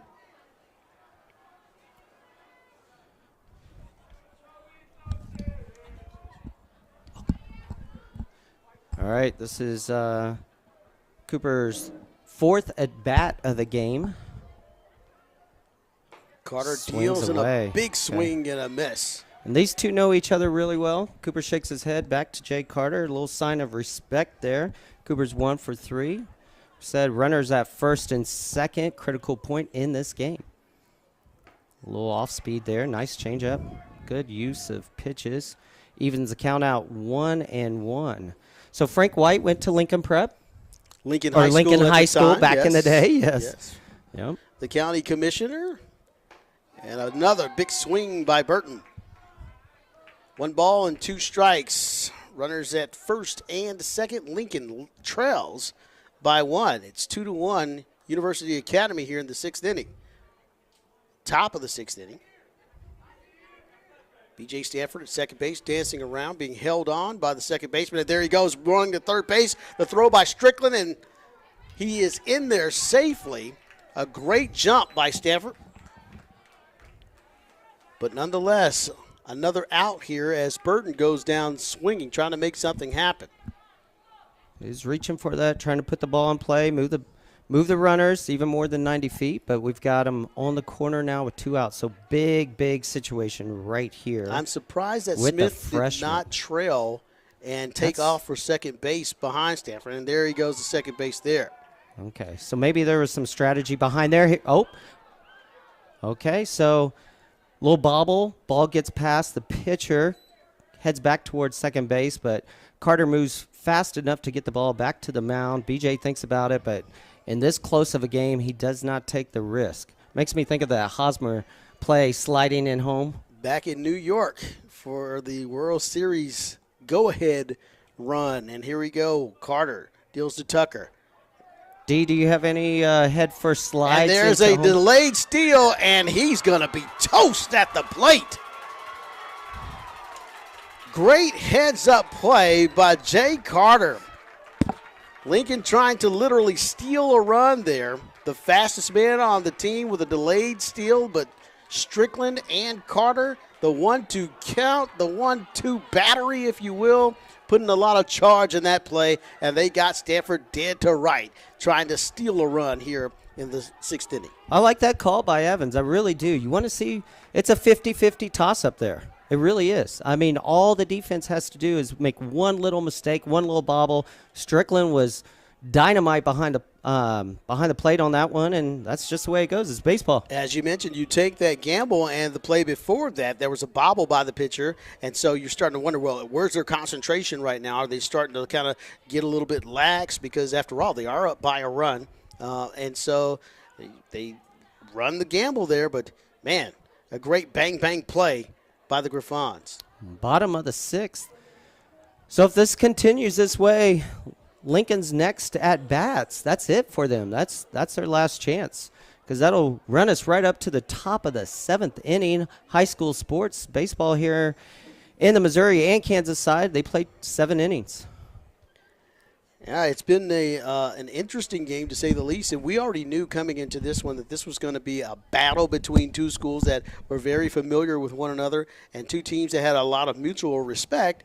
And here on Jackie Robinson night especially, you know, the kids had an opportunity to really understand what it means for Major League Baseball and what Jackie Robinson has meant to this community. We saw Preston walking around with the number 5 Monarchs jersey. That's the old number for Jackie Robinson when he played here in Kansas City as the shortstop for the Kansas City Monarchs, but not really associated with the number 5. People always think of the number 42, which is celebrated tonight, especially throughout Major League Baseball, as the synonymous number, tied with Jackie Robinson forever. Nonetheless, proud to say that he was a Kansas City Monarch, and he got his professional start here in Kansas City and went on to make a huge difference and change the world as the way we know it. So hats off to Jackie Robinson, and the famous song by who's this song by? I can see Paul Simon. There you go. Here's to you, Mrs. Robinson, who is still making a difference in the world today as well. Can you play that on the piano, D? You know, that's a great question. I will have to try that one. But, you know, again, here's to you, Mrs. Robinson. Jesus loves you more than you will know. So we are at the bottom of the 6th inning. Griffons coming up here.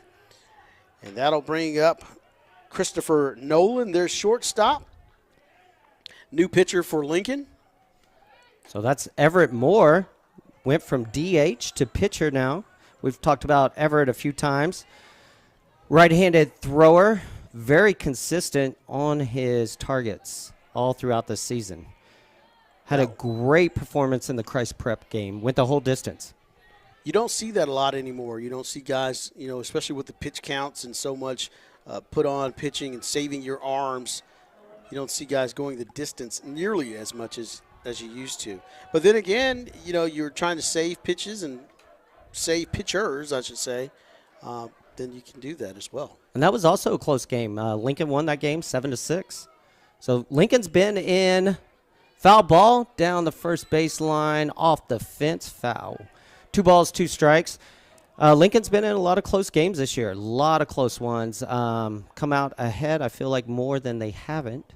But they haven't had the Chiefs' luck where they run the 15 in a row or 20 in a row, whatever the Chiefs do. And run it back. another tight one into Nolan. as we mentioned earlier, kind of hugs the plate there a little bit from the right side. Evans looks for a new ball. Throws it back to Everett, and we got a full count. Now, what we need to do is we need to get Preston up here to talk about what's going on at the Urban Youth Academy and some of the things, because they're celebrating Jackie Robinson night as well with some clinics and, giving back to the community. All right, ball 4. Leadoff runner's on. Yep, so Nolan will head to first base as the Griffons look for a little bit of insurance here in the bottom of the 6th. And that'll bring up the big first baseman, Ryan Gentry. From what I could tell, the attendance looked great inside, D. If you don't know, we talked about the fields inside. There's an indoor facility that's good size, the Alex Gordon Field, right behind us in the booth. You can hear the chants of RG, Ryan Gentry. His teammates are trying to cheer him on to get something started here. But Moore staying fairly consistent, although he's coming off of that opening walk. Big lead over at first base for Nolan. Everett's got a good move. Nolan leaning a little bit toward the bag. Getting a good secondary. Nights like this, D, remind me of when we used to play baseball. Everything's calm. City's at peace. It feels good. It's baseball. It's baseball weather. The thing about it, though, we didn't play nearly as many night games as these guys get to play. That's true. We didn't have lights. Those lights cost money. And, when we played here at the former Parade Park, I don't ever remember being out here at night. But Chrysler, do you remember? I loved Chrysler. Yeah, Chrysler me too. Chrysler was one of my all-time favorite places to play. If you haven't been to Chrysler, it's, I think it was built in the 1930s. It's still got that nostalgia. It's off of Independence Avenue, I believe. One of the most remarkable places to play. And I really appreciate it. Chrysler, I love playing at Satchel Paige, any of the stadium-type places, because you got to remember, these kids play on artificial surfaces, and we mentioned that earlier in the game. They play in these great, pristine ballparks. But a lot of times we just played in the park. Right. And, I can remember the great flood of 1993 where we didn't play on a baseball diamond the entire season. We would come outside and mark the outfield off and measure it all out and have to play games in the outfield grass. So these kids have a lot of advantages. And there's a strikeout there for Moore, his first strikeout of the game. And that's the first out of the inning. Another classic a lot of people don't know about is old Tower Park. Oh, my goodness. Yeah, I love Tower Park. I chased a ball. I believe I was playing right field. The furthest I've ever chased a ball in a game. The ball just kept rolling. I think Holmes. It went out onto Holmes. I believe we were playing Southeast. Southwest. Southwest. See, you remember. Yeah. I felt like I was running the 1600. And you were a runner. I was going to say I had speed. I was a fast kid. And that ball, I felt like Forrest Gump. I mean, this was obviously before Forrest Gump, but that ball kept moving. No fences. Dee and I played on most of the fields didn't have fences. Right. You just ran. You just went. Which really made you an outfielder that was a wide receiver with an endless football field. Yeah. And I love that. I miss that. Moore comes set. Great pitch. And pitches out when Byers had the huge hit. His last at-bat drove in those 2 runs to give the Griffons the go-ahead lead here 2-1. All right, this is a big pitch for – oh, that's beautiful. All right. And the bottom drops out of that one for strike 3, his second strikeout of the inning. So Everett gives up the leadoff walk and then comes right back 1-2 and strikes out the next 2 guys. So Caleb Barber will step in to try to extend the inning for the Griffons. Shows Barber's 0 for 1 today. I need to look up and see if he's walked.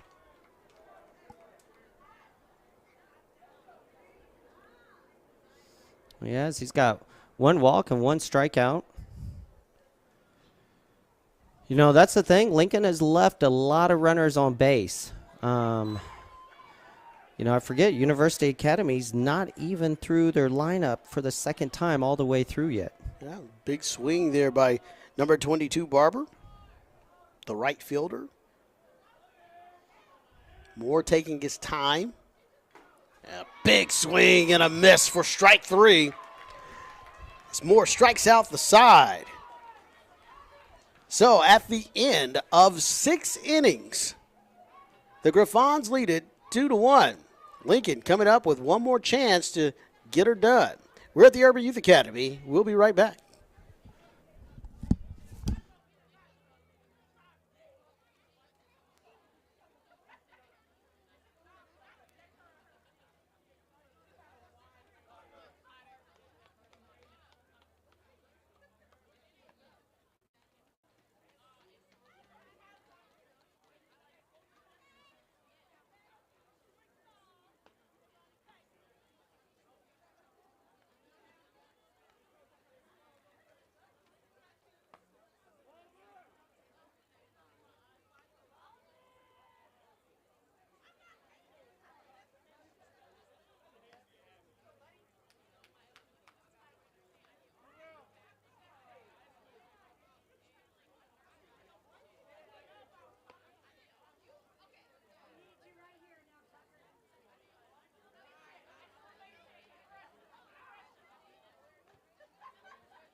High school baseball at its finest here at the Urban Youth Academy.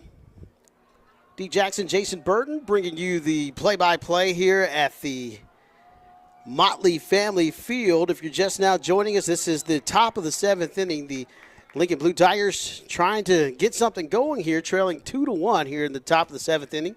The Griffons had a huge inning in the 5th where they scored 2 runs on a single by Byers, who just came up clutch. And that's been the difference in this ball game. All right, Tucker's up. He's 0 for 2. I feel like he's due.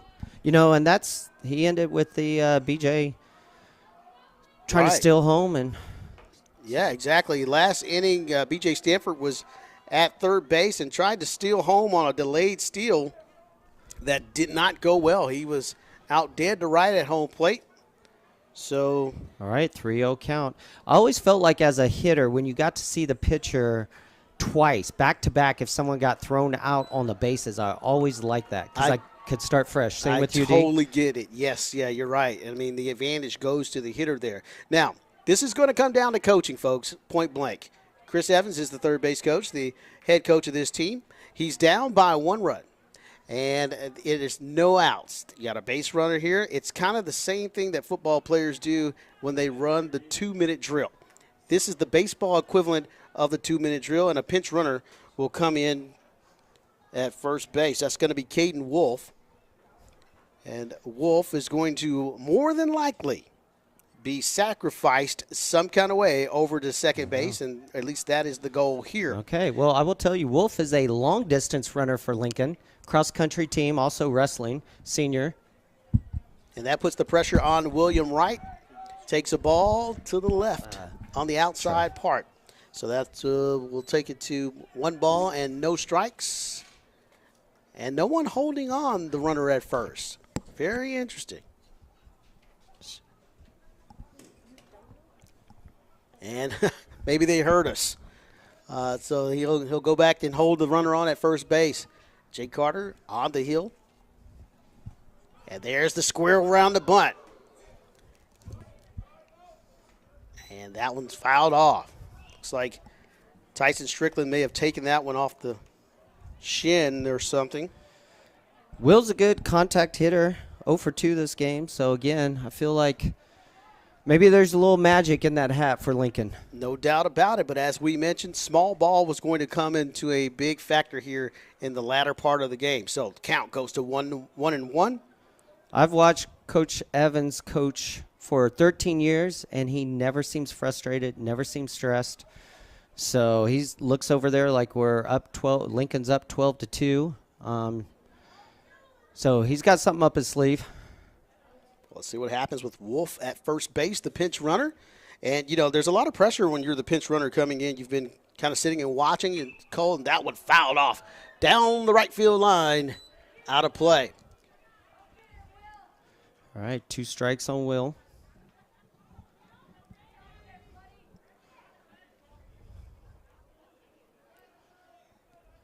I wouldn't mind seeing him steal here. I think this would be a great pitch. Why to not? steal Let's on. do it. Let's see what happens here. A 1-2 count.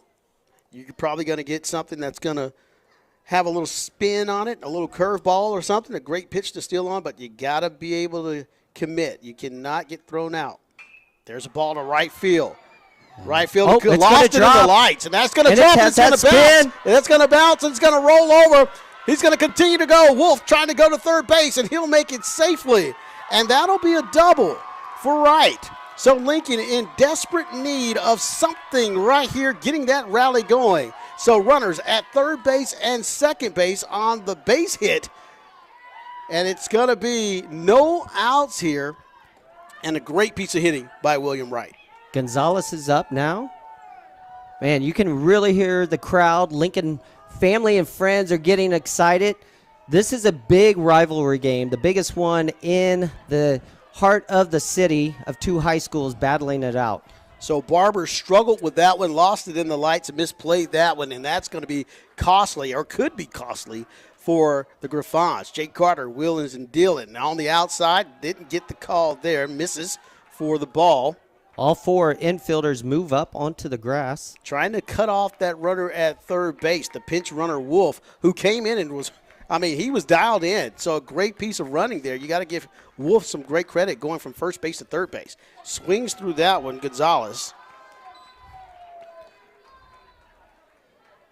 So what's fun here, we've got Gonzalez up at the plate and the pitcher, Everett Moore, on deck. So the pitcher could even take care of things for himself here. Gonzalez swings through that one. So that'll take the count to 1 ball and 2 strikes. 1 ball, 2 strikes, no outs here in the top of the 7th. Lincoln starting to smell a rally. We've had a great back and forth game here in a pitcher's duel. And there's a ball straight back up the middle. That's going to score at least 1 to tie it up.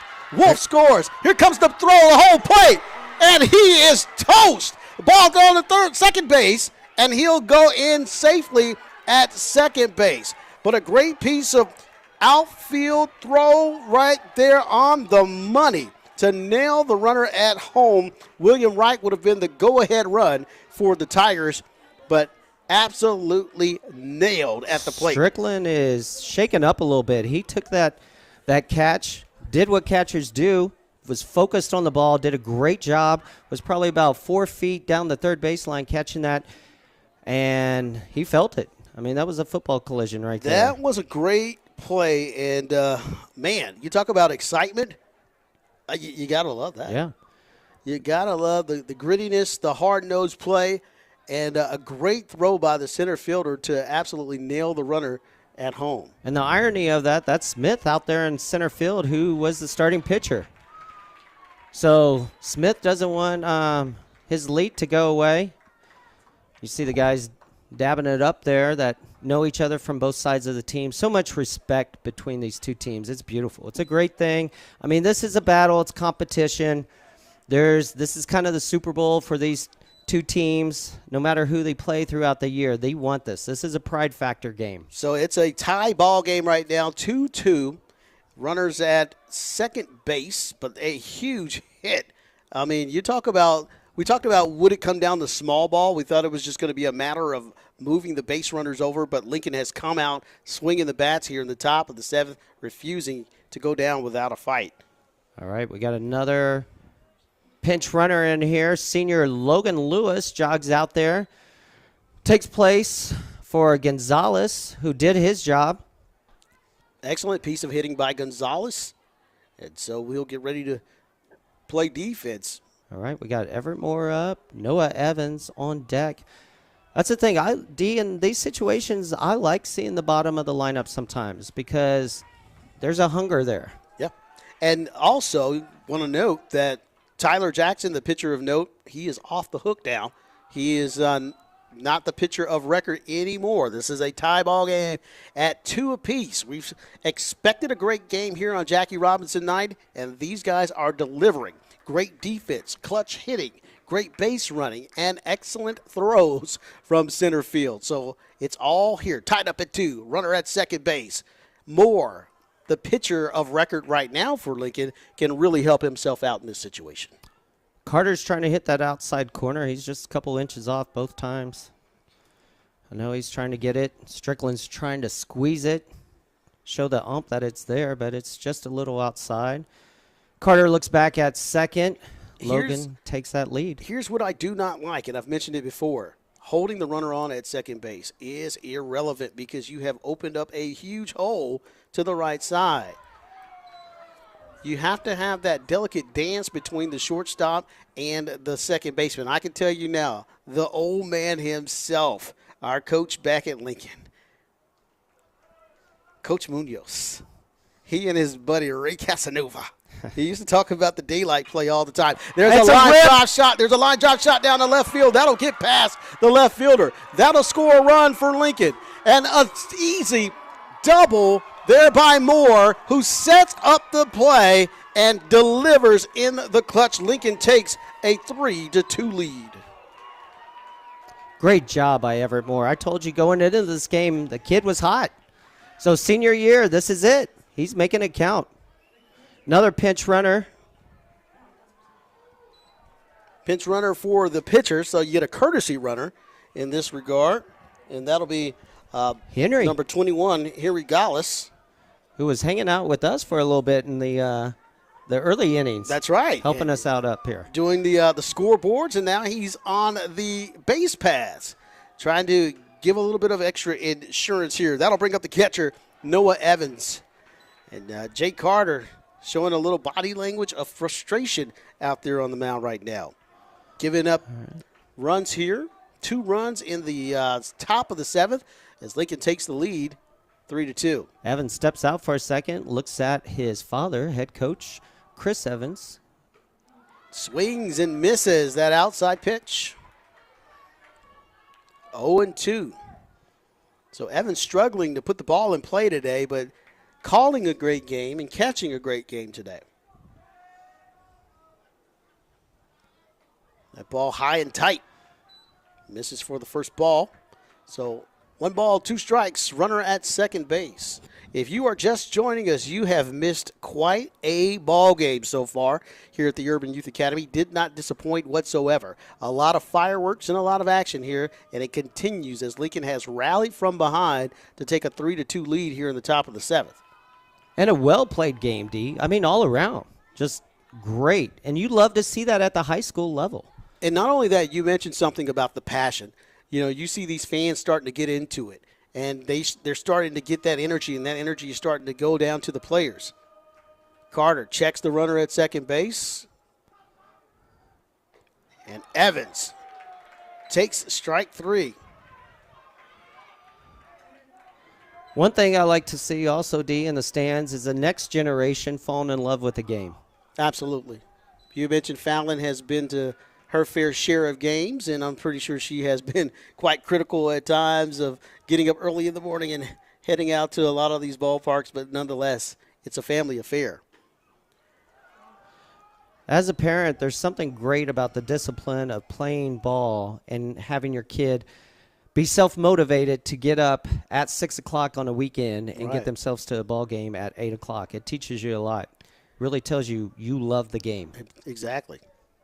So Stephen Clark steps back in, the right fielder. We've seen Clark make some excellent plays out in right field tonight to really save this game. And that was the difference between a one-run game. Clark made a great catch in the gap, a running catch, to save a run. In a 3-2 ball game, that makes a huge difference. And, D, what do you think about this situation of the shortstop sort of holding the – kind of looping in there, holding the runner on at second, leaving that gap? You know, when you have a lefty-lefty situation, more than likely that ball is going to be hit the other way. And not only is it going to be hit the other way, it's going to be slicing. So that left fielder is going to have trouble with that ball slicing, and that shortstop really needs to be holding his spot as well. That ball gets away from Strickland on the exchange, and the runner will move up to third base. So Lincoln trying to get some insurance here before the final out of the top of the seventh, which will be if it could possibly be their final at bat. They're hoping it is anyway. I know Henry got down that line quick, standing up, but, man, Tyson moves quick back there behind the plate. And there's a ball that's slicing to the left side of the field. Foul ball.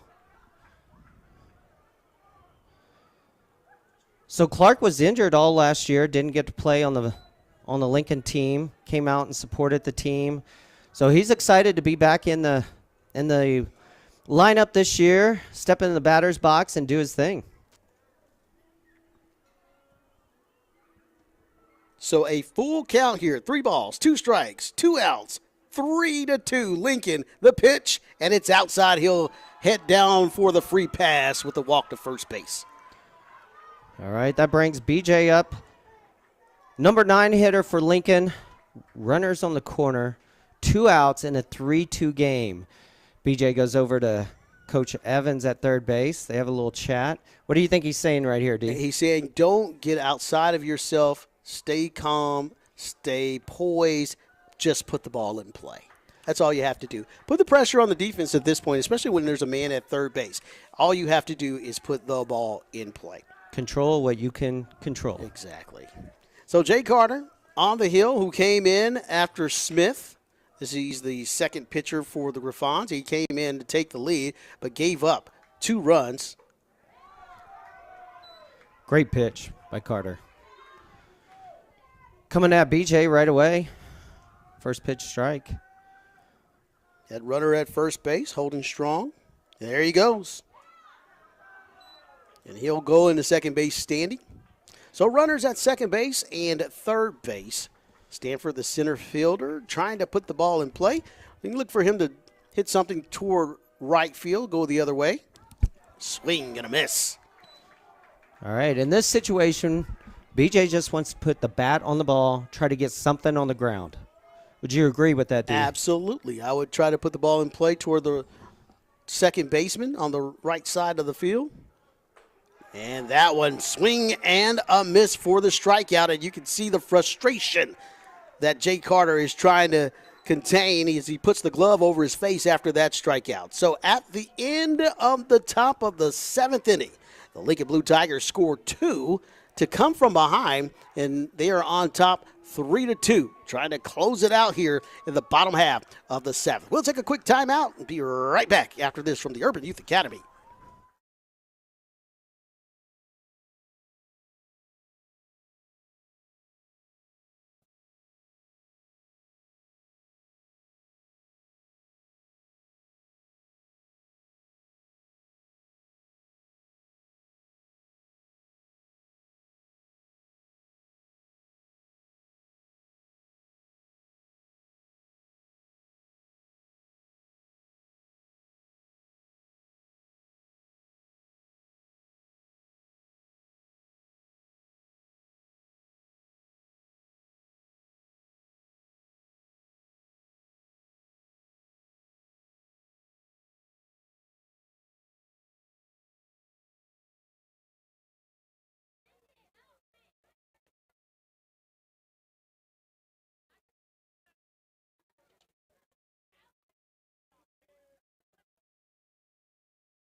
All right, bottom of the 7th inning here at the Urban Youth Academy.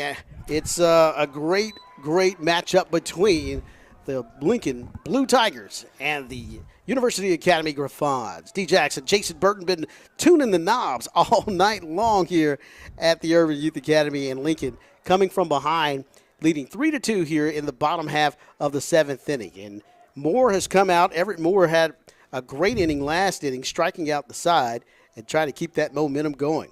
D, what do you think about this energy? Can you feel it? Can you hear it? I feel the energy, kind of like the Jacksons in the Victory Tour. You know, can you feel it? Can you feel it?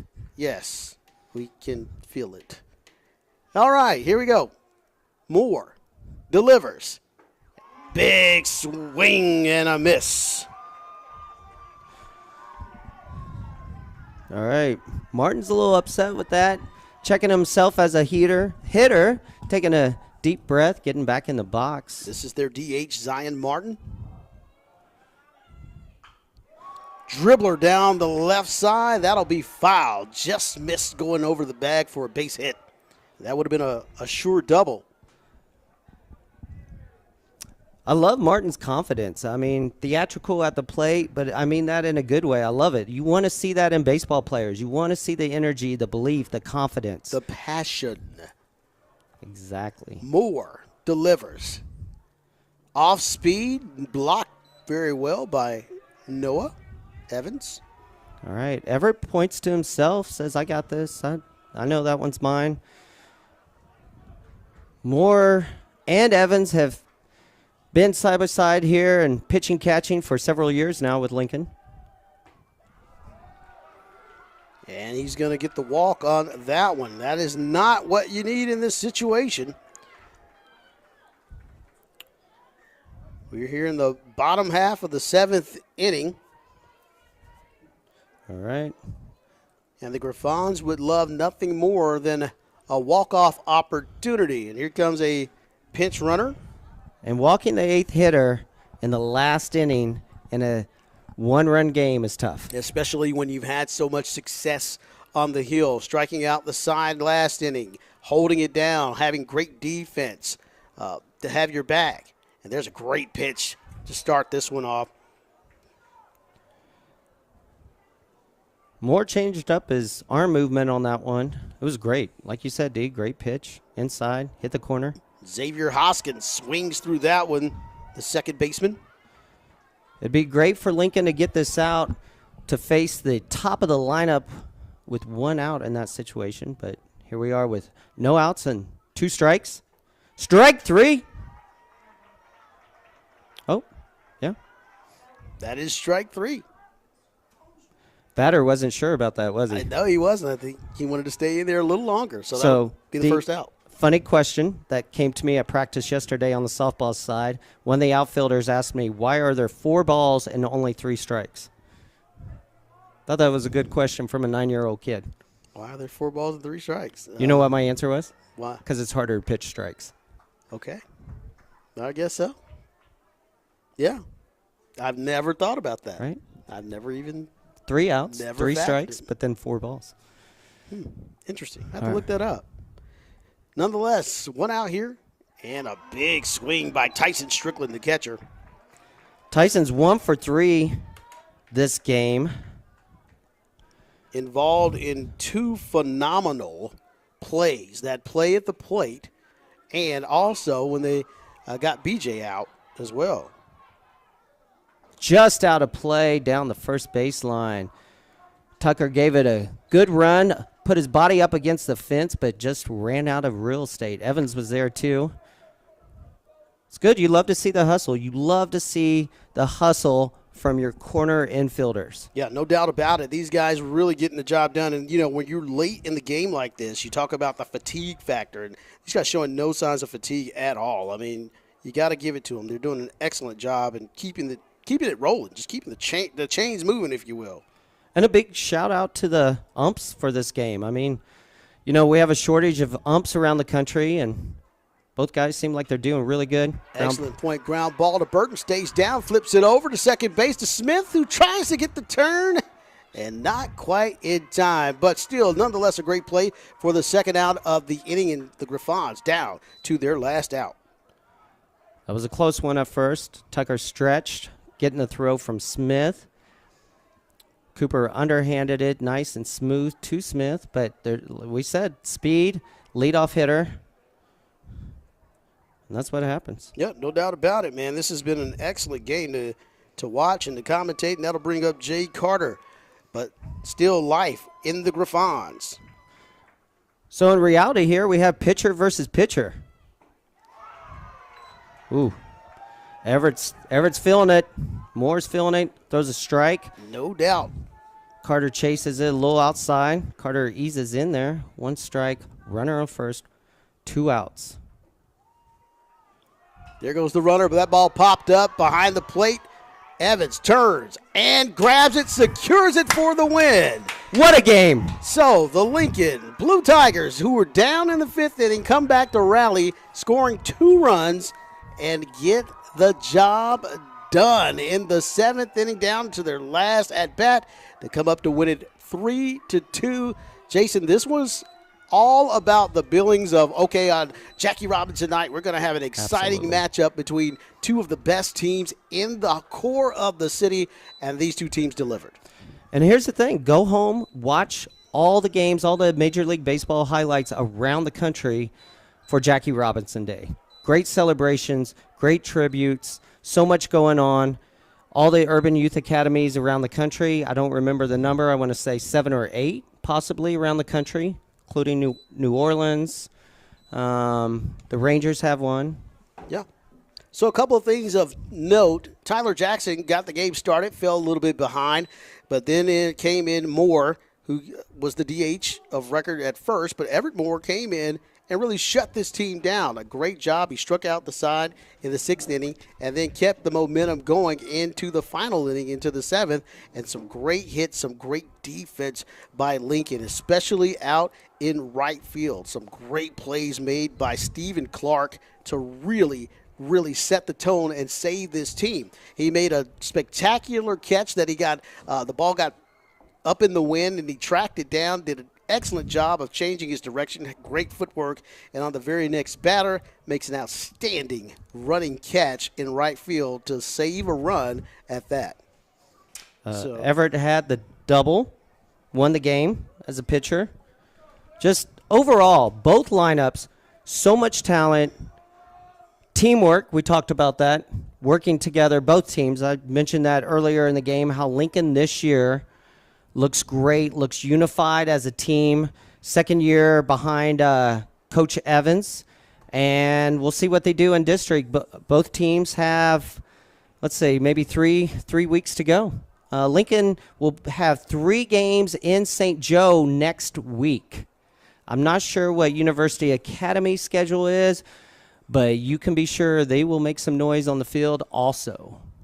So, yeah, it has been a wild and crazy ride, but nonetheless, it has absolutely been exciting. And, of course, we're always glad to bring you high-quality baseball action or whatever sport you might be playing. Just hit us up. You can email me at djacksontv@gmail.com or follow me at djackson at CBS42 on the old X or Twitter or whatever they're calling that thing these days. I want to say special shout out to the Urban Youth Academy for having us here. Don East and Preston putting on a great hospitality for us as well. And, the future is bright. We got a chance to see Little Preston today. Got a chance to see Fallon. So it's been a win for everybody. Even got to see the OG himself, the Double B. Bob Burton was in the house tonight. I tell you, that's a win for me. That's great. What a way to make a trip. D, an honor working with you side by side. Learned a lot. You do a great job.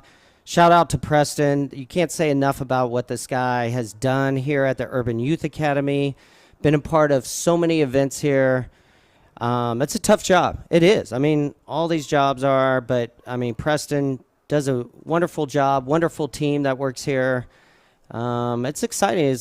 It's an exciting time to be a Royals fan also. No doubt about it. And the Royals will be putting on the RBI Regionals later on this summer. And we'll be back for that.